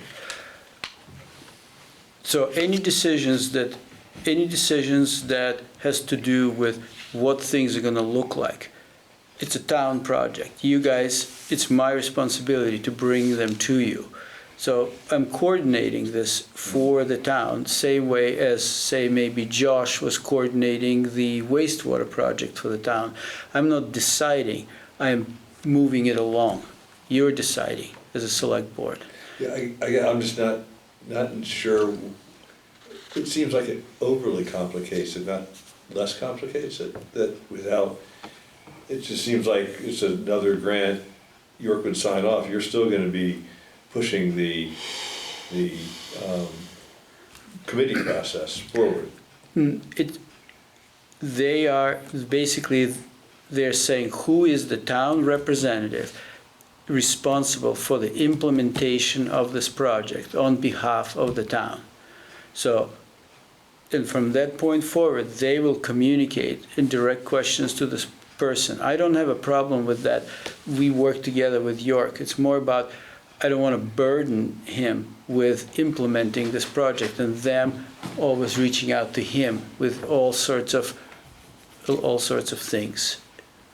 So how does the financial part work then with the existing Warren project, where you said it's taken longer and inflation and costs have gone up? Yeah. I guess that's what you're hearing, I think, from us, is this concern of like, how do we keep control over Yeah, we have no budget? control over this. Neither Rebecca nor I, nor the Warren Select Board has any control over this.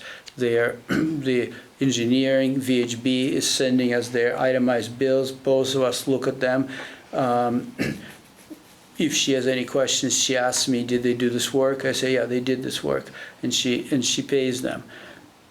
We know that at the end, there will come the moment where what they say they're going to cost 3 years ago, they're going to cost more because of how the process is. And so we know also that construction is going to cost way more than the scoping study estimated it, and the grant was based on scoping study, that grant.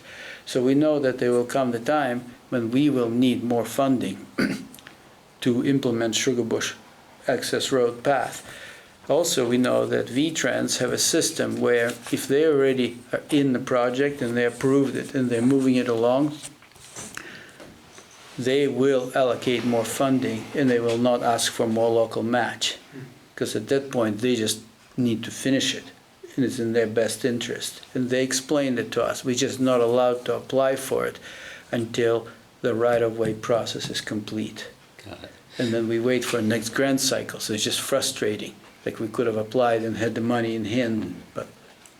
But does V-Trans physically do the work, or is it subcontracted out to? No, V-Trans doesn't do any physical work. They are just having another person in the room who is the V-Trans coordinator, whose job is more or less to follow the book. They're making sure that we're following by prescribed book. Mm-hmm.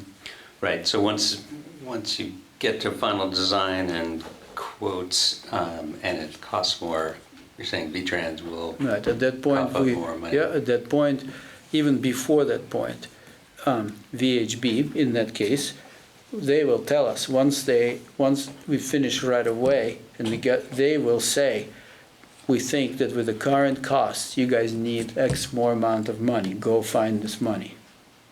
At which point, we will apply for transportation alternative or bike ped grant to finish that project. The faster we go with this project, the less money we're going to need, because it's all a game of inflation. Yeah. Is it ever going to slow down? Mm-hmm. So.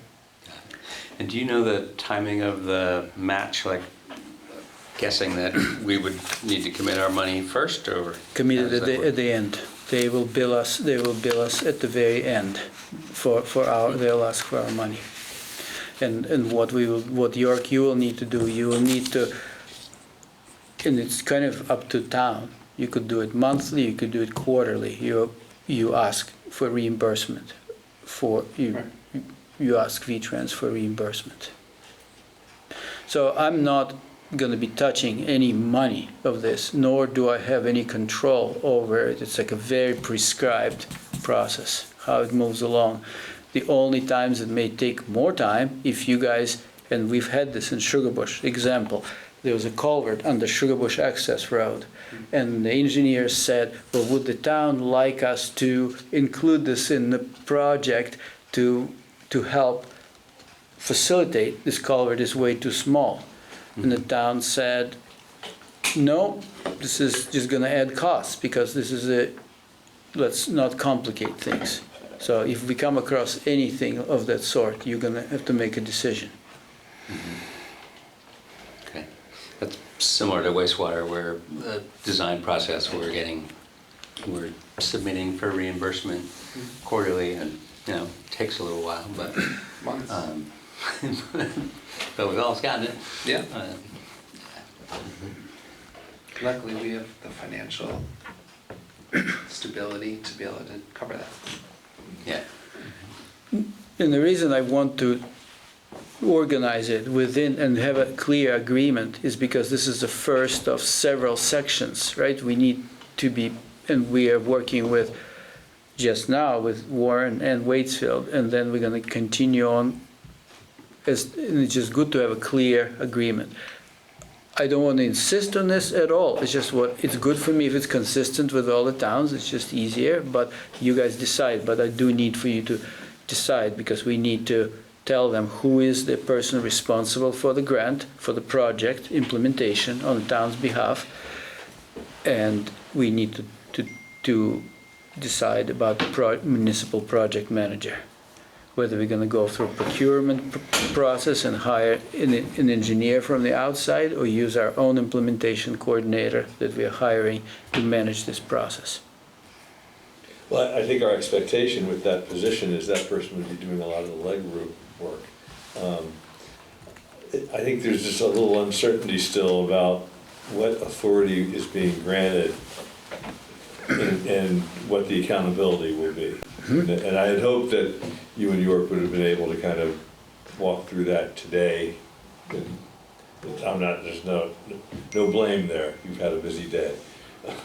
Yeah, no, I don't. I think I can see both sides. I don't think I necessarily have a preference. I can appreciate the efficiency of what Misha's recommending, and it sounds like there's a way that I would be in the loop during all the processes, if I'm hearing him correctly, about how Rebecca is always CC'd. And with that said, I also appreciate the idea of, it's a municipal project, and is there a risk? I mean, a lot of my position is risk management, and is there a risk to signing off on the path as a nonprofit on behalf of the town? I think there probably is a risk. The risk may be pretty limited. I trust the path, I trust Misha, and I trust the system that we'd have in place. I don't foresee there being a problem if we keep it within the town either. With that said, of course, I'm not going to know about exactly the project as well as the path will know, because it's just not what my position is as the town administrator. I guess I'm just wondering, what's an example of something that you would make a decision on instead of Rebecca? It's just she doesn't make decisions. Simple as that. She just knows that her job is to pay the bills, to come to the meetings, and if there are questions like we need to connect with the road foreman, she says, "Wait, I'll see him today. I will connect with him. I'll ask him that question." She supports me. So you're making all the decisions regarding the There's really no decisions to be made, Brian. That's the thing to understand about those federal grants. There's in the whole Sugarbush access road path, we had to make a decision whether it's going to be aggregate or whether it's going to be asphalt. Yeah. That's a decision that Select Board made. I made a recommendation. They made a decision. That was the only decision this whole time, 3 years in, that we had to make. Everything else rolls along, engineering, and a lot of this is working with the landowners. That's what a lot of my work is going to be. In our case, we have 2 landowners, and then working with them and figuring out how to make it, because from the right-of-way, right, we're building it in the right-of-way, but you always either need a construction easement or an actual easement. And it's about a balance. It's like, Meadow Path is championing this project. There could be any kind of balance. We can agree on a balance that we will look for grants, apply for grants on behalf of the towns. Once we get a grant, we pass it on, and we don't do anything with it anymore. That's one way to think about it, and we move on to another section and start looking for money there. If you have capacity to do that, that's great. Then you implement this, we support you. Or the other way around, we apply for funding, we are responsible for implementation, we're building capacity, right? We're hiring that position, we're steeped in it, and you guys support us, and we report to you.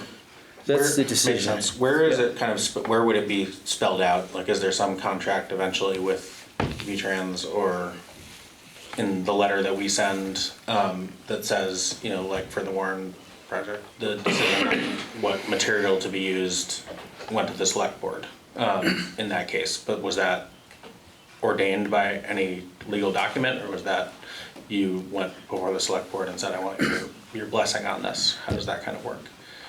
Not super official. So you have team meetings once a month, once you get going the project. That's engineer who we hire, V-Trans, York, or town representative, and us.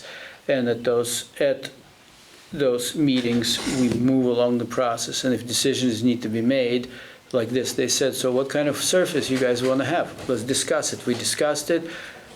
I went and I did research about the path, then I went to select board. I said, what do you guys want for a surface? Here are the cost comparison, and the select board made a decision. In the end, you guys need to make decisions because it's a town project. We need to facilitate and bring you all the information so you can make decisions. If, can I just, the select board can do what they want.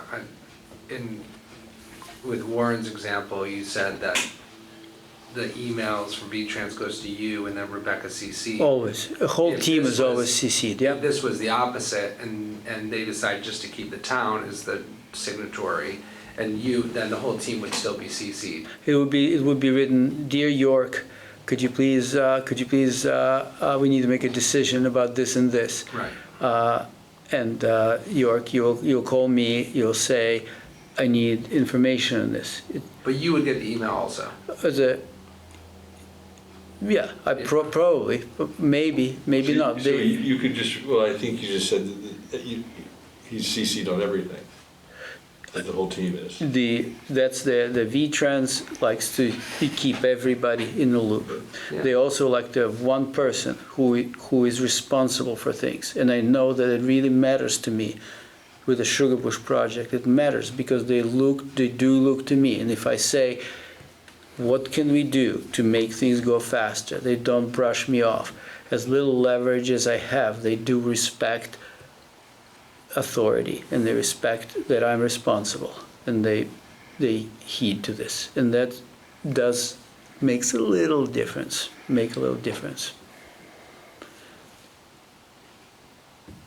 Folks think? In the past, I'm just trying to think of if there was an example of when there was sort of a private entity, like a nonprofit, that the town sort of designated to do something. The only example I know of is when the town sort of had a memo of understanding with the Historical Society for a specific project. So I don't know if some sort of memo of understanding to summarize kind of where,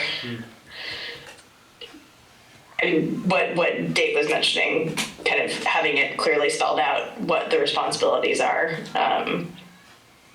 However this ends up landing, I don't know if that is a possible tool. That's actually pretty good, yeah. Well, Misha's talking about having a clear agreement. And the only way I think we can have a clear agreement is if it's on paper. Right. So I think have York and Misha draw up a memorandum of agreement and then present it to us, and then we can decide if this is something we want to do. Yeah, I think this is something we need to do, meaning we don't, and you don't have the time to manage this realistically. Yeah, I also agree with you. Significant. Yeah, but significant I agree, and the voters approved municipal project manager to carry the load. I guess I'm just still not clear.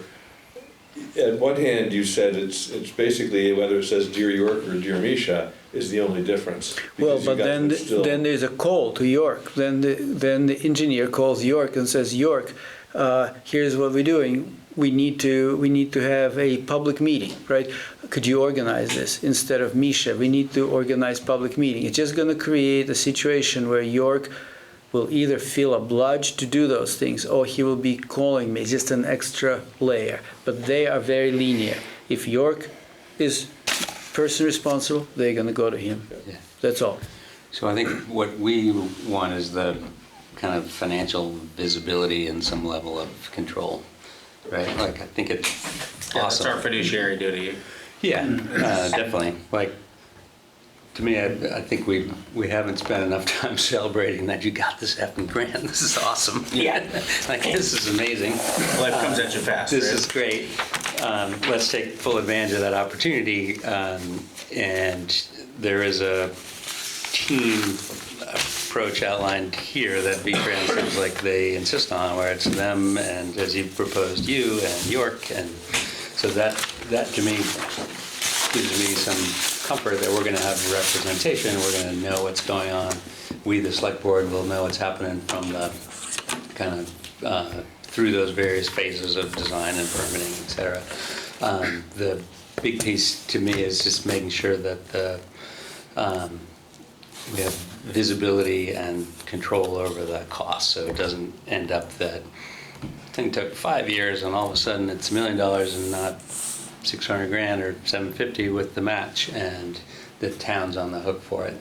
So whatever we can do from an agreement perspective to make sure we have that visibility and kind of oversight, like you said, it's our fiduciary responsibility to use the taxpayers' money appropriately, and I think we can get there. I couldn't outline that agreement right at this second, but I think we could get there to a place where we're comfortable that we have the kind of the oversight. But we're not there now. Yeah, we're not there now, but I think there's precedent that you've done this with Warren, and it Yeah, and you can apparently always is check working. in with their select board and see how it's working for them. And York, you can check in with Rebecca and see how it's working for her. So you're not taking my word for it. And remember, there's a second part to it. So one part is municipal project manager. So if you agree to that we would, as long as our coordinator will qualify for that they will fill that application instead of us hiring someone.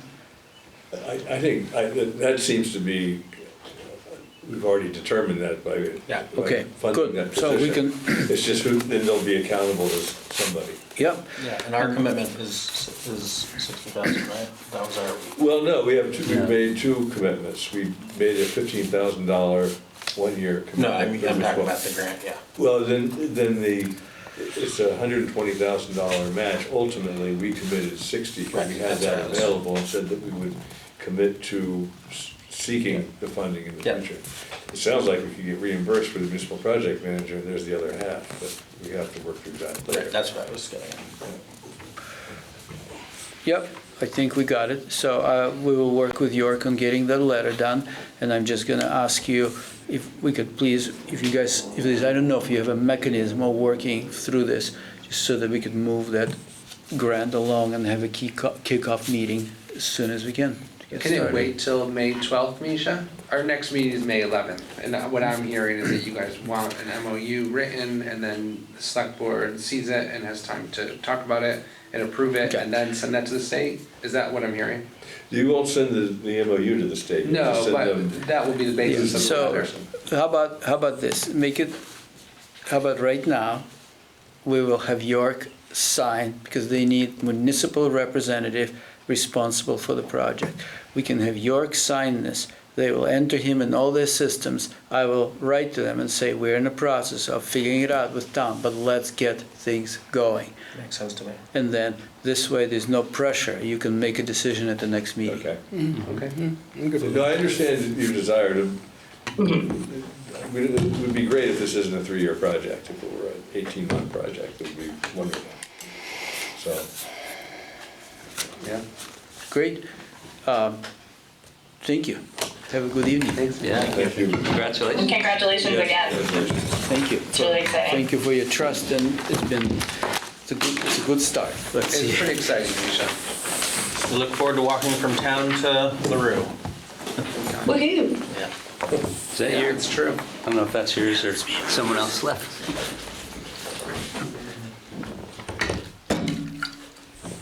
All right, that's good. Thanks, Misha. See you, We'll talk Misha. about that Thank in you, the next Misha. couple days. So we added, Dave gave an overview of the effort to raid the lot revenues that go above the 75% that go to towns. Yeah. One thing that is happening, is an interesting document from VLCT because they've been just a big supporter of keeping it local, having the money, and we're the big proponent of moving from 70 to 75%. Which they did, yeah. There is a little bit of a small c controversy about this transportation money. The VLCT staff have been trying to get that, working with Senator Westman as the chair of the Senate Transportation Committee, to use some of the excess for that. Forward it to you, Larissa. Yeah, sorry. It's interesting that when, during a discussion about whether the board of the LCT wanted to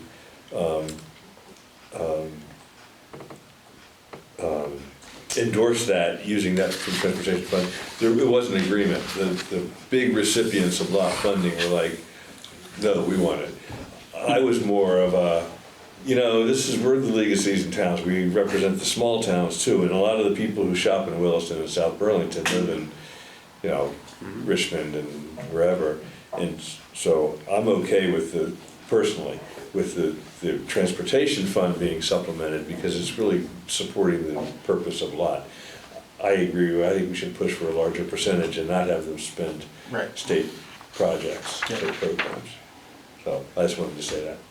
Yeah, so, I just wanted to see if there was general agreement to draft some sort of communication to our 3 senators and our 2 reps saying this is our official registration of our support for increased lot revenue coming back to towns and to use the current surplus and future surplus for municipal purposes wherever possible.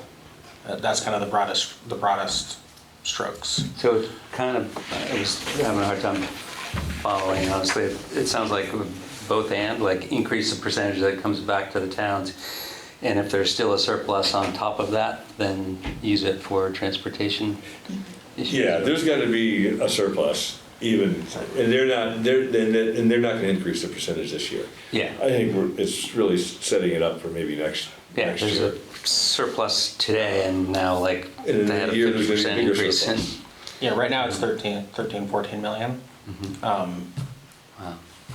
The House tried to make a permanent commitment. Right now, the only statutory commitment is to the pilot fund, and it sits there. And then every year, they have taken, I think I provided a list in the email I sent just to Brian, but they take, they've taken things for this, things for this, things for this, and put it in the big bill and taken part of that surplus. And that's happened consistently over the past decade. And now as we've gone from single-digit lot towns 20 years ago to, it'll now be close to 60. It's an even bigger surplus for them to look at. Got it, okay. And now we're on this side of the line where we really want that to come back to us. I'm fine if you want to draft a Cool, and I think we can letter for York to sign. draft it, and I'll sign it, you can sign that. yeah, if there's significant debate about it, then I don't think we should sign it, but I'll try to, I think. Larissa? We can make it. Yeah, I'm very much Make it as broad in as support possible. of that. Yeah. Okay. Yeah. All right. I have no problem. Okay. Great. Do we need a motion? Make a motion to You'll draft a letter? Draft a letter with your the appropriate help signature. to send to our reps and senators, basically in accordance with VLCT's basic position that lot percentage should be increased and any surplus should be used for municipal purposes, not state purposes. Second? Second. All in favor? Aye. Great. Thanks, Dave. Thanks, Dave. Yeah. So at our last meeting, one of the things that we did in executive session, and Larissa lost her electricity around this time. Yeah, it was pretty exciting. was we reviewed the proposal for the upgrade of the covered bridge, the emergency repairs or regular repairs. And the sentiment of the board at the time was, maybe we should just go ahead with this, get it done before summer. We didn't make any action. We felt bad that Larissa had gotten cut out of the discussion and thought that we might be making that decision today.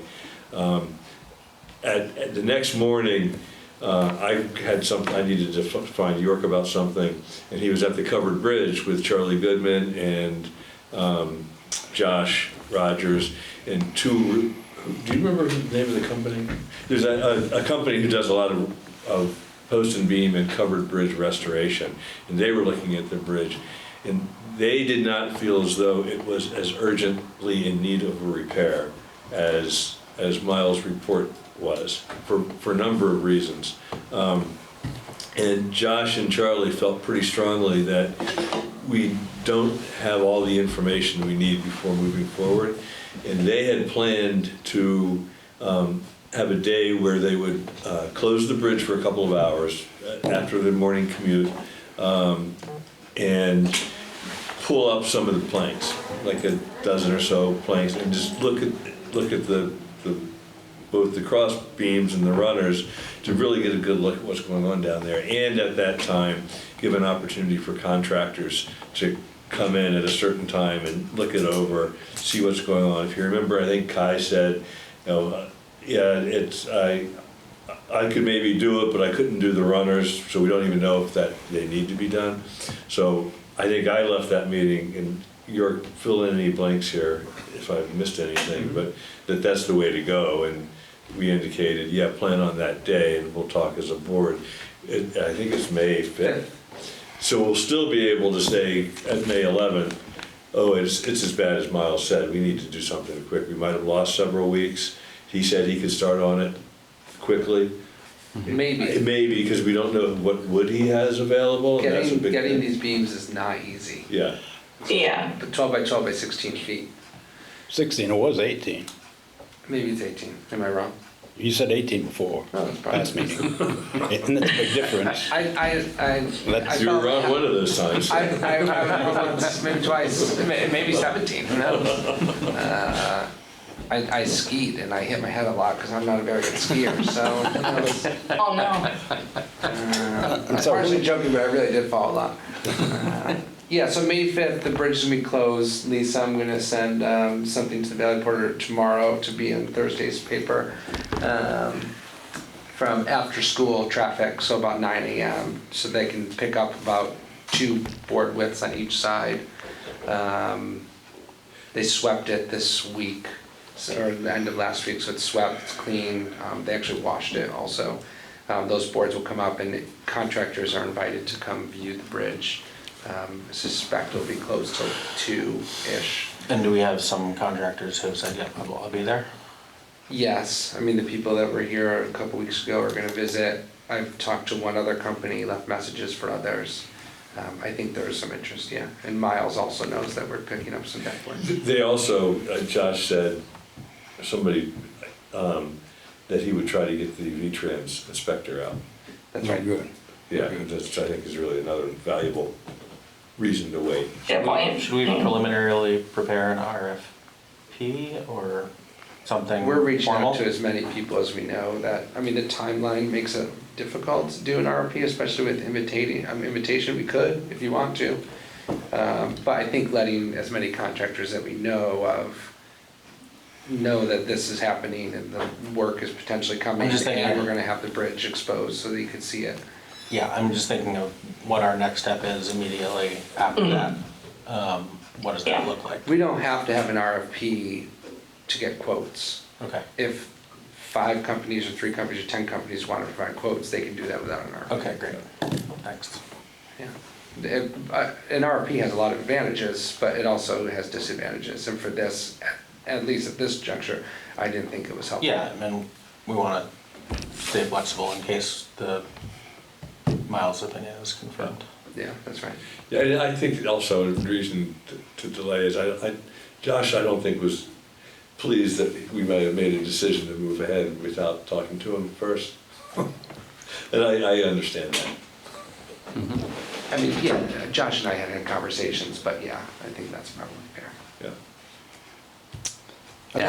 I'd like to be present, if there was any other board members there. Yeah, I want to go and look at it. Okay. Yeah. And As long as we're Charlie, done discussing town business, that's okay, right? We can have multiple board members. Yeah, as long as we don't discuss Right. anything. We'll discuss the bridge, I guess, but we'll come to different. I want to go, yes. Yeah, We'll and discuss it actually- in our meeting. Charlie Goodman wanted to do it last week, and then I said, well, I'm out of town, but that's no big deal, and he was like, no, he wasn't even entertaining it, so I'll be there too, apparently. I'm just thinking through kind of the potential scenarios, or folks take a look, and sort of one extreme is they go, wow, it's as bad or worse than, Miles thought, and do we then move forward with sort of the emergency repair, or That's. is it sort that's an of option. too early to have sort of a sequence of courses of action depending on outcome of that inspection? I think it's good to think ahead. That's certainly an option if it's really bad, and then if it's not quite that bad, we get quotes and make a decision, right? But I think we can be maneuverable in this and on the balls of our feet. It could be that a contractor will come and say, oh, we have the capacity to take this on this next month. And we, are confident we can bring in the joists and this is what our costs will be. Then that can still come before the board on May 11th and discuss, what, the path forward is. I don't think we're locked in, to this or that. I think there's still maneuverability, I think. I just think that realistically, as we get closer to this summer, there's probably going to be a kind of point of no return in terms of trying to do this before or after the 4th, if that's kind of a critical date still in the 4th in folks' mind. The 4th and the marathon. Yeah, it may end up being autumn, or, we'll know more May 5th, I guess. Yeah, I support I mean, I it's a support good this. point. Okay, any more on that? Street sweeping? So can I just add one thing? Even if on the 5th or whatever day they're coming, I want to make sure we don't change the public awareness campaign of the reduced weight limit on the bridge. Not even reduced? Technically, it The hasn't changed, the strict but weight limit. stricter enforcement of the 3-ton limit. Well, there'll be a bridge closure notice, and then there'll be an article after that about what we found, and we can really use that as one way, and do other public outreach through social media. Right, because I mean, if one outcome is it's not as dire, we can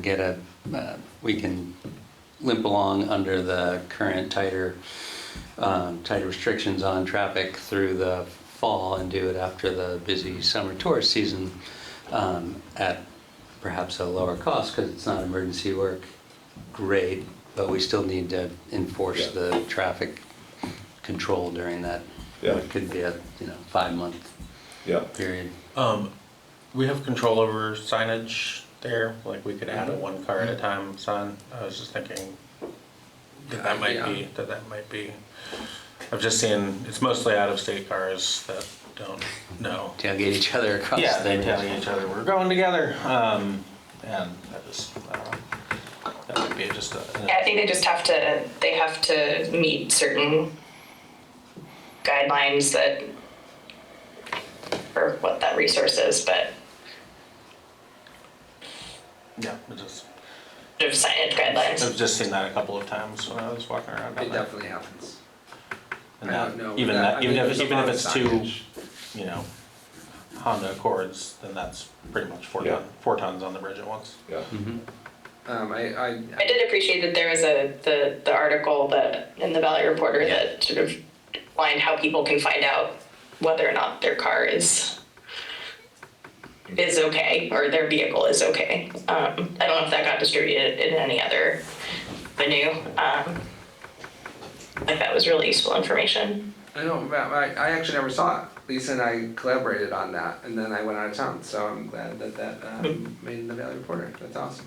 Yeah, and yeah, I also need to review that, but curb weight plus everything else you have in the car is kind of, it's a, after the curb weight, which is empty, but filled with gas.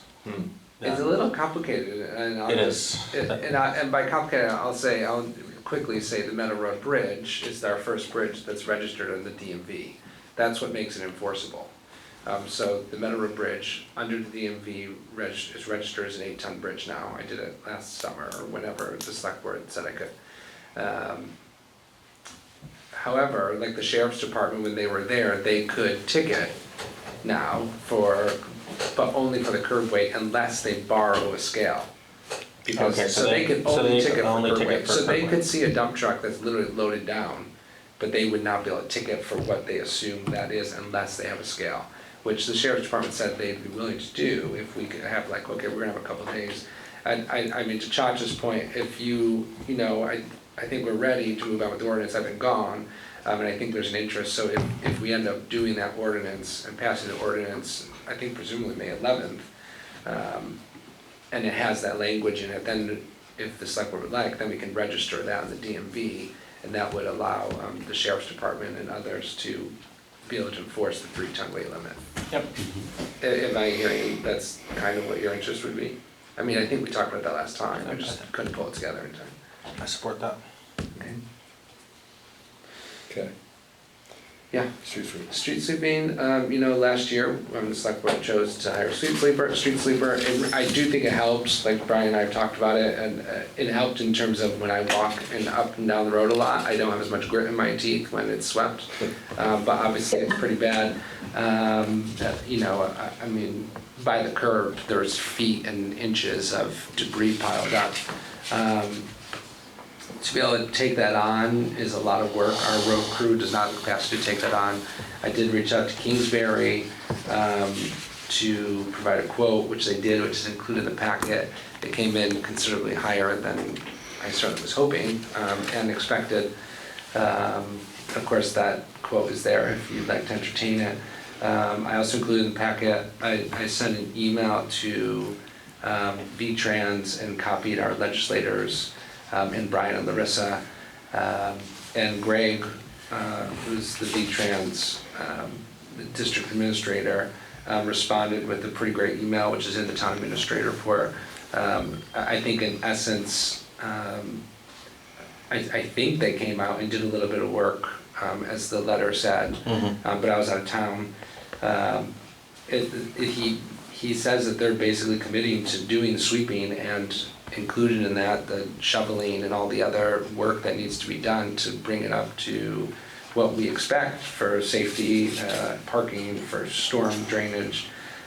Sometime in May, maybe early June, I did respond all to that email today, and I hope it was a clear email saying thank you, and saying this is what we heard from this email, and that we expect by, in May that this street cleaning will be done. And then, painting of lines, et cetera, for crosswalks and chevrons, as they're called, for bike lanes, et cetera, will all follow suit. And how did it, go ahead. At this time, I don't think I recommend any action. But I did want to make sure you had that letter from Greg. Just him responding, I think, is a big deal. He's a busy person. Yeah. V-Trans is really underfunded right now, I think would probably be a fair way of saying it. And I think that his email is acknowledging that there's challenges, but that they're taking the safety of these corridors seriously. And so how does this dovetail with the Kingsbury contract on the next page? So I actually, when I responded to Greg's email, I did copy that, I attached that and said this is, the town does not have the capacity to take this on budgetarily. Right. It wouldn't be suitable. Okay. It's a lot of money, but that is before the board. I mean, the board could say. I just wanted to know why. I told you earlier today, his response to Greg at V-Trans was very good, accepting their commitment to do it. No, I just was curious why that within there. Well, and again, the select board would say, you know what, we don't want to wait till potentially mid-June, let's hire Kingsbury, and that's, I mean, it would be disrespectful to Kingsbury to not acknowledge receipt, which I did. And I think Kingsbury's been great to the town, the water leak repair recently, and they're gonna do some sidewalk work. So if the select board would like to entertain that, that's also fine. I think if V-Trans is hopefully a little bit on the hook for it, we should wait and see. Yeah. And what is the 1111 permit? Every permit through V-Trans basically is 1111, so the RRFBs, the crosswalk, those were 1111 It's permits. doing any work in the right of way. So that would be, Last year if I we had chose to do. Last year I private had to, it was pretty funny getting V-Trans to respond because they're underwater, sometimes difficult. When I put in an 1111 permit last year to have, for us to pay for the street sweeping, I think I had a response within hours.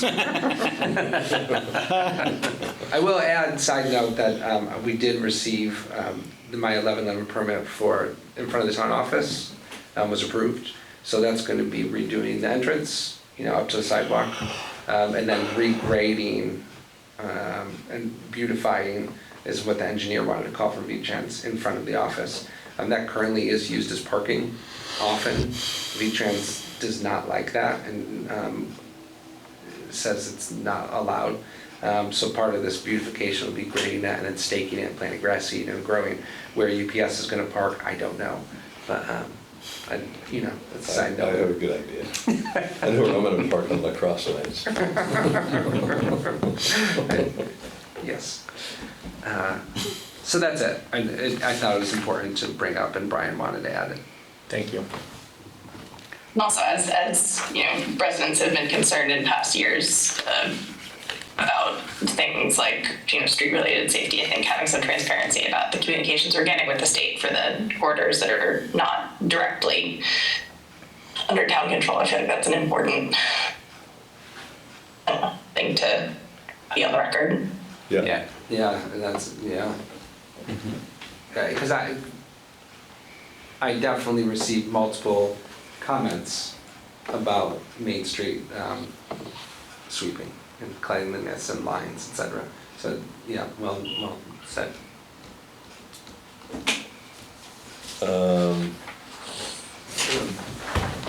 Move on for emergency management plan. Brad? Yes, the LEMP is in the packet. It's due to VEM 1 June, and as of after town meeting day. So every year after town meeting, the team goes through this, looks at it, and updates any information in there. I just want to make the point that we do not look at this as a requirement and then it goes on the shelf to gather dust. We look at this as a working document that will guide us when we have an event. Now, I know it's boring to look at. There's a bunch of names and a bunch of numbers and telephone numbers and email addresses and everything and all. But I would hope that if we had an incident, especially if I wasn't here for some reason, that you would grab the LEMP and follow it. A lot of decisions, a lot of contacts have been made so that if something happens, people know that they're going to be called to render services. Also, there's several annexes that I put in there, trying to take information that has been stored in my brain and put it on paper for, in the event I'm not here. So to give it some depth, to give our response some depth. So I would hope that you would keep this where you can grab it quickly, look at it. If there is an emergency, pull it out, and whatever the need is, you refer to this, because some things have been coordinated ahead of time and it will go more smoothly, both for you and for the town residents. If you have any questions about it, glad to go over it with you at any time. We have a binder that I took out of your office, York, to update. Yep. And within the next few weeks, I'll get it back to you with more information in it. So if there's an event where you couldn't pull up your computer, there's a hard copy of everything plus in York's office marked emergency management, or LAMP, I don't remember which.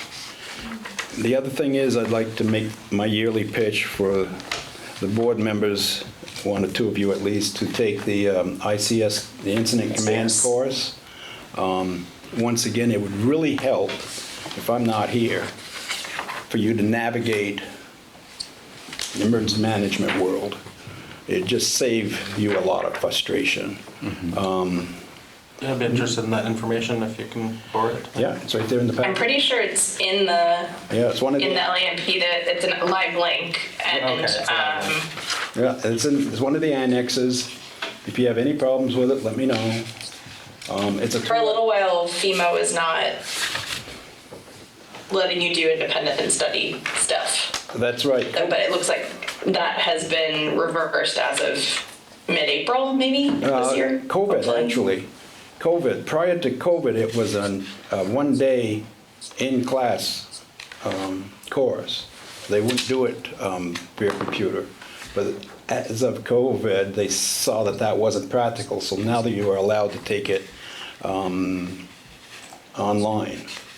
Obviously, the resident course, the in-class course, gives you more information, you have interaction with other people, but I'd be delirious if a few of you we could just take the online course. It is 2 hours, it's self-paced. Can you send around how to do that to folks again? It's in that packet. I was just looking for it. I can't remember what Annex J. Annex J, that sounds familiar. It's Yep. page 31 of the select board packet.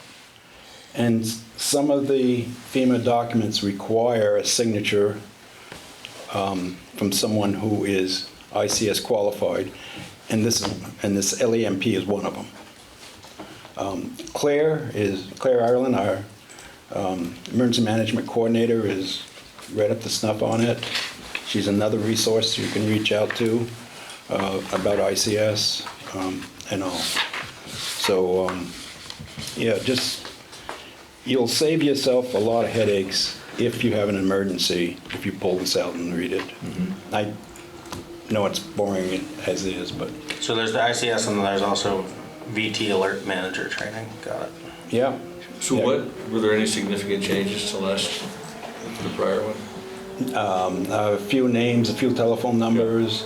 I updated some stuff that I thought, but nothing earth-shattering, no. So that's my pitch. So do we need to adopt it tonight? Yes. Want to make that motion? I would make the motion to adopt the LAMP 2026. Second. Any discussion? All in favor?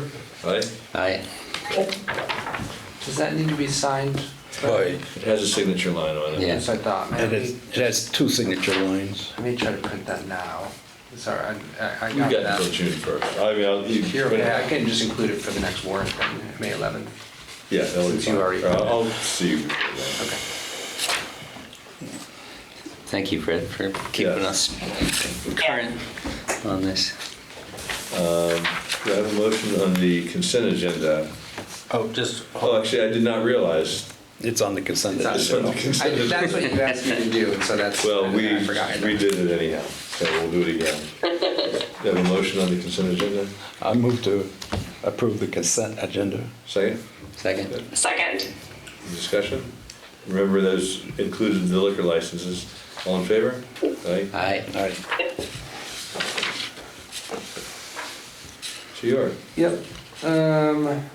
You see that on the Vermont Covered Bridge Society, in the town administrator report, if there's any questions or thoughts, let me know. We talked last time about Tremblay Bridge. The inspection report was, yes, there's things to do, but Josh Rogers asked me to send it to him, and he's gonna try to take on most of those themselves. Because him and both Josh and Charlie thought those were very reasonable for the road crew to take on. Is it on Tremblay? Yeah, the Tremblay Bridge. Bolts and Yeah, stuff like bolts, that. things like that. Yep. Would you and tell I'll- us when those things are accomplished? Yeah. Let me do that. Want to donate, If the town would like to donate them to the Waitsfield Historical Society after they come down. Okay. Yeah, I don't know, everything else is pretty self-explanatory. I maybe will touch on Meadowbrook Bridge. I talked to Brian about it earlier. I did include the final Du Bois and King memo in the meeting packet for Meadowbrook Bridge. It really, it's simple, really. I mean, basically, they agree with V-Trans that if we can't keep it to 8 tons, they highly recommend we close the bridge. We, of course, have a camera up now. I would say not every day, but close to every day, there's at least one vehicle that goes over that's overweight. Within the last few days, a truck carrying a significant amount of lumber went over, or trees went over. I estimate that was at least 3, maybe close to 4 times the limit, at least 3.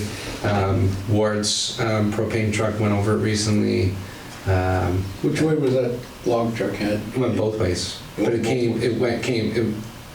was entering Route 100. Yeah, I'm concerned. It was entering Route 100 with the logs. Wonderful. It was I only know one person doing logging. significantly overweight. You might want to talk to your logger. Yeah. Yeah, so I Can we like call Ward, you know, if we... yes, we- Josh we know who to call. Josh Rogers has been the one that's been taking that, you know, communicating, and I think he would like to keep doing that. There's a waste company that used it. I think it's even worth maybe mentioning, that I had never even heard of. And Myers Waste and Recycle. I'm talking a huge dump truck.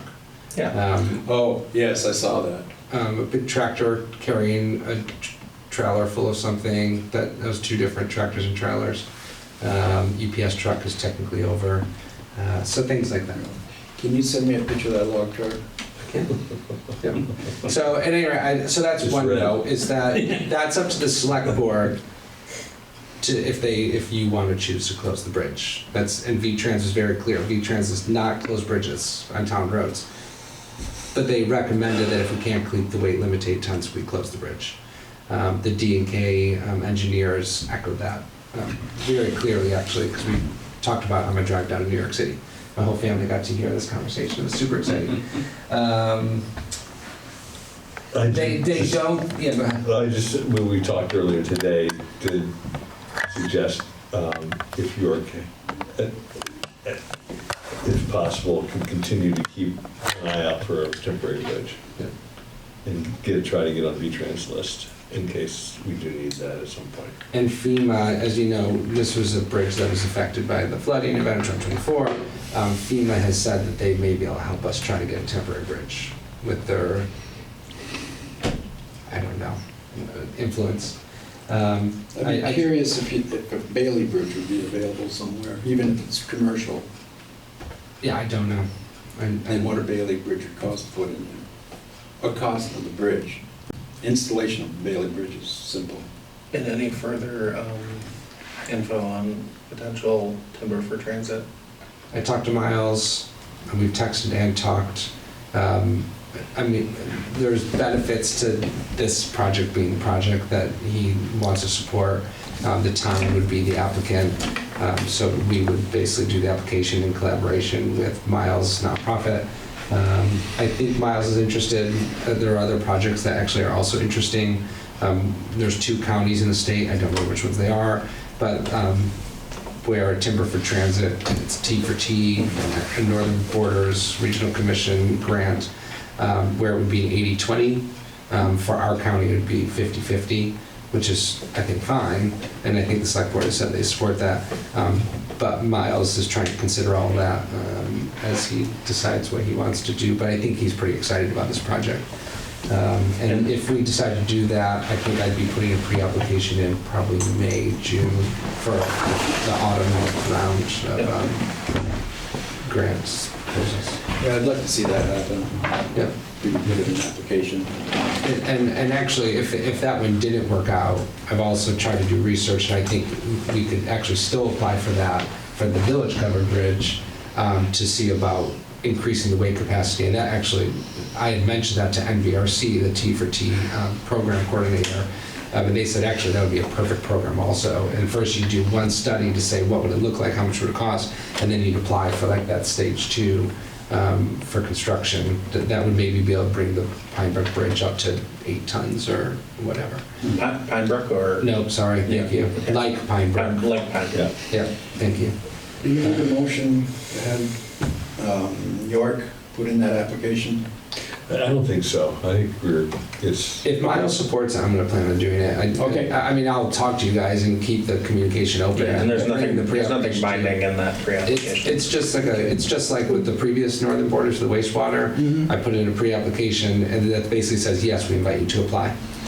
Earlier today, I said, if we can find the time, we should take a look at our work plan, which we haven't done since town meeting this year. And that, I just said, I want to see that grant application as a priority. And the work plan's penciled in for our May 11th meeting. Which is also a special town meeting, remember? Yes. And was this report from DNK, was that the one where we were maybe going to get some written, the flooding got? Yes. Or are we going to compare? They compared, I don't think we put it, but we talked at length about it.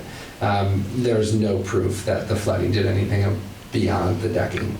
So, which we thought was maybe the case, but we weren't sure because there was so much wear and tear potentially during that time.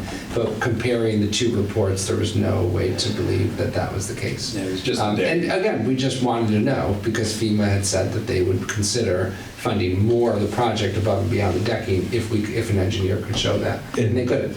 And Josh is going to fill potholes? Yes. I think he's planning to do that. Yes. There was a concern about surfacing it because it's just adding weight. I talked to Josh and D&K about that, and there was concern. Okay. Did he fill potholes? Yes, he Because he was going to do it next week. Okay. It's rough. It was very rough. Now, yes, it was very rough. Now it's just rough. But again, and the other But not to point, take anything away from Josh and I saw them working down there. There's a cloud of dust. well, they swept it. Yeah. Yeah. There's a cloud of dust when they were sweeping. It was 30 feet high and. I have all the pictures on camera if anybody wants to see them. I guess just back to the offenders, you know, I know you said Josh is handling calling people who we can find and saying, hey, He's been very effective at do we have minimizing. just a log of those so that if we see them again, I'd love to just know what our options are to, I think there has to be some, it's not, I forgot what the legal terms are, but it's not, you can't convict someone on that or ticket them based on a video, but it does give law enforcement probable cause to go and talk to them or ask them about it, and you know, because you can't see who's driving and things like that. But just if we do see repeat offenders that are ignoring, I just would love to know what our next options are besides closing the bridge. If No, work. I had thought of that today. So Ward had a propane truck over, which is significantly overweight, over double. But then, you know, there's also Ward trucks going over that are plumbing trucks and whatever, which are not overweight. And I think everyone that is using the bridge with vehicles overweight are also using the bridge with vehicles that are not overweight. And making sure they understand that those one-time offenders once per day could mean that they are not personally going to be able to use the bridge. And I think we're probably coming close to that point, in my opinion. Yeah. That was gonna be my next question. I think that's well is, what is our threshold for people not respecting the 8-ton limit? I'm going to say again, the D&K report calls the decking, and we've all seen the decking, it's epic, poor, I think. And the structure, what's the word they used? Because now I haven't read it for almost 2 weeks. Worse than poor. Critical? It wasn't critical, but it's much worse word than poor. And I'm like, if the decking's poor and this is worse than poor, it's bad. That gives you an idea how bad the structure is. I think it's scary. Yeah. So, and yeah, I mean, I think it would be, you know, now we've had a good amount of education about it in articles, but if we need to call people individually, and if we see especially repeat offenders that don't know, or that know, sorry, I misspoke, that know, they should, or that should have known, then I think we have to do something about it. Okay. And I just want to say again, that the other main thing that we wanted D&K to say is it worth putting money into the bridge? And they basically across the board said it's not worth putting money into the bridge. Which again, I think it's not surprising, but heavily, but we wanted to know, like, if we put in $50,000, what would we get out of it? And the answer is it's not worth it. So for multiple reasons, as I put it in the report. And I think that's the gist of it. If you have any more questions, let me know. I mean, obviously I was gone for a week and a half, but things kept moving forward, it seems. Life goes on. Anything else? You good? Select board roundtable? just have a quick thing. The certified local government in our area, the Rural Resource Commission, is going to be meeting for the first time in a long time on April 29th. I'm going to try to zoom in for that. So I'm really on that, but that is I think Dave, you mentioned that they've extended the deadline on grant opportunities. The city didn't get enough locations, but that's potential opportunities for local projects that have a sort of historic preservation concerns that have planning and decision-making implications for the town or the area. So if folks are interested, just figured I would put that up there. Do you know if the CLG Commission has anything in mind? I think that Franny Ames, I have not had the pleasure of meeting yet, but the new community planner has collected some ideas that I think were either submitted by other folks or were sort of collected between her and Josh Schwartz of potential projects that would fall under CLG, prospective CLG grant opportunities. There's a pretty good delineation on the website. The Agency of Commerce and Community Development website about sort of what kinds of projects would qualify, but if folks have ideas that they would like me to, happy to do that, you can send me an email or.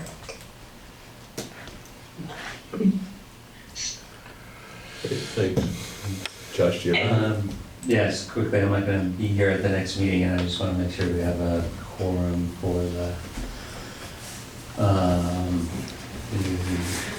meeting itself, but also special town meeting. The special town meeting. I'll be here. I'm planning on being here. Am I planning on it as well? I'll be here. We really should reach out to ambulance and the couples club to let them know that this is happening. Do you want me to do that? And it's all duly warned, right? Yes. Okay, sweet, thank you.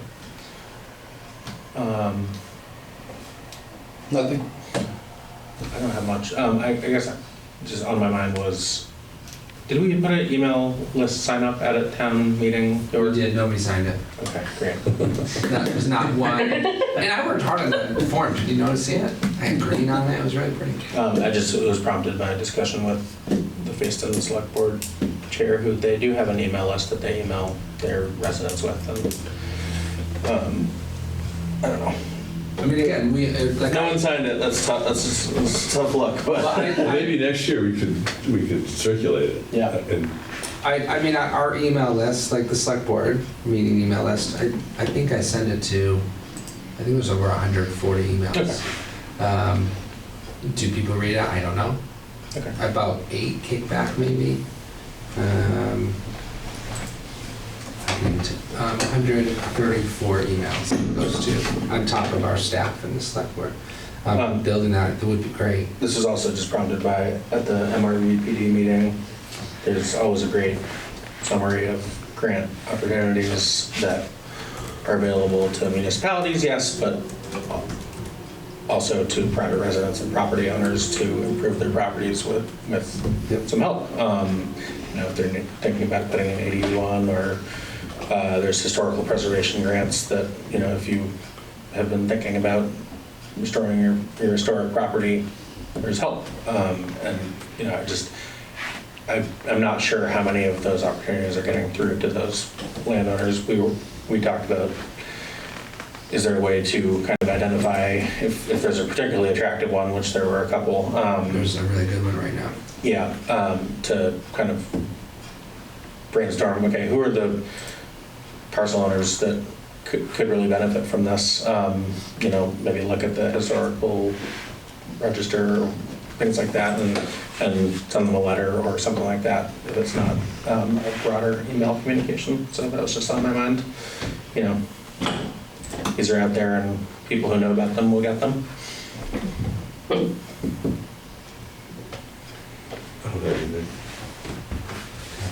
So, I thought I did, but I forgot. Yeah, so I guess my only action item on that would be the Mad River Valley Planning District website, mrvp.org, has a list of our meetings, and the packet for each meeting has a lot of good education and grant opportunities in different areas. And so if anyone out there is listening to this, that's a good thing to look at if you have a project that's burning a hole in your brain. Go into executive session? Yeah. Do you want to? Yeah, I'll try to He's so good at it. make the finding. I'd like to make a motion to make a finding that that the select board needs to enter executive session to discuss a matter that may result in civil litigation involving the town, and the finding would be that premature public disclosure would place the town at a substantial disadvantage. Second? Second. All in favor? Aye. Now is there a motion to move into executive session? Yes, and then I'd move to go into executive session pursuant to 1 VSA 313A1E to discuss a matter that may result in civil litigation involving the town based on that finding. Second? Second. All in favor? Aye. Okay.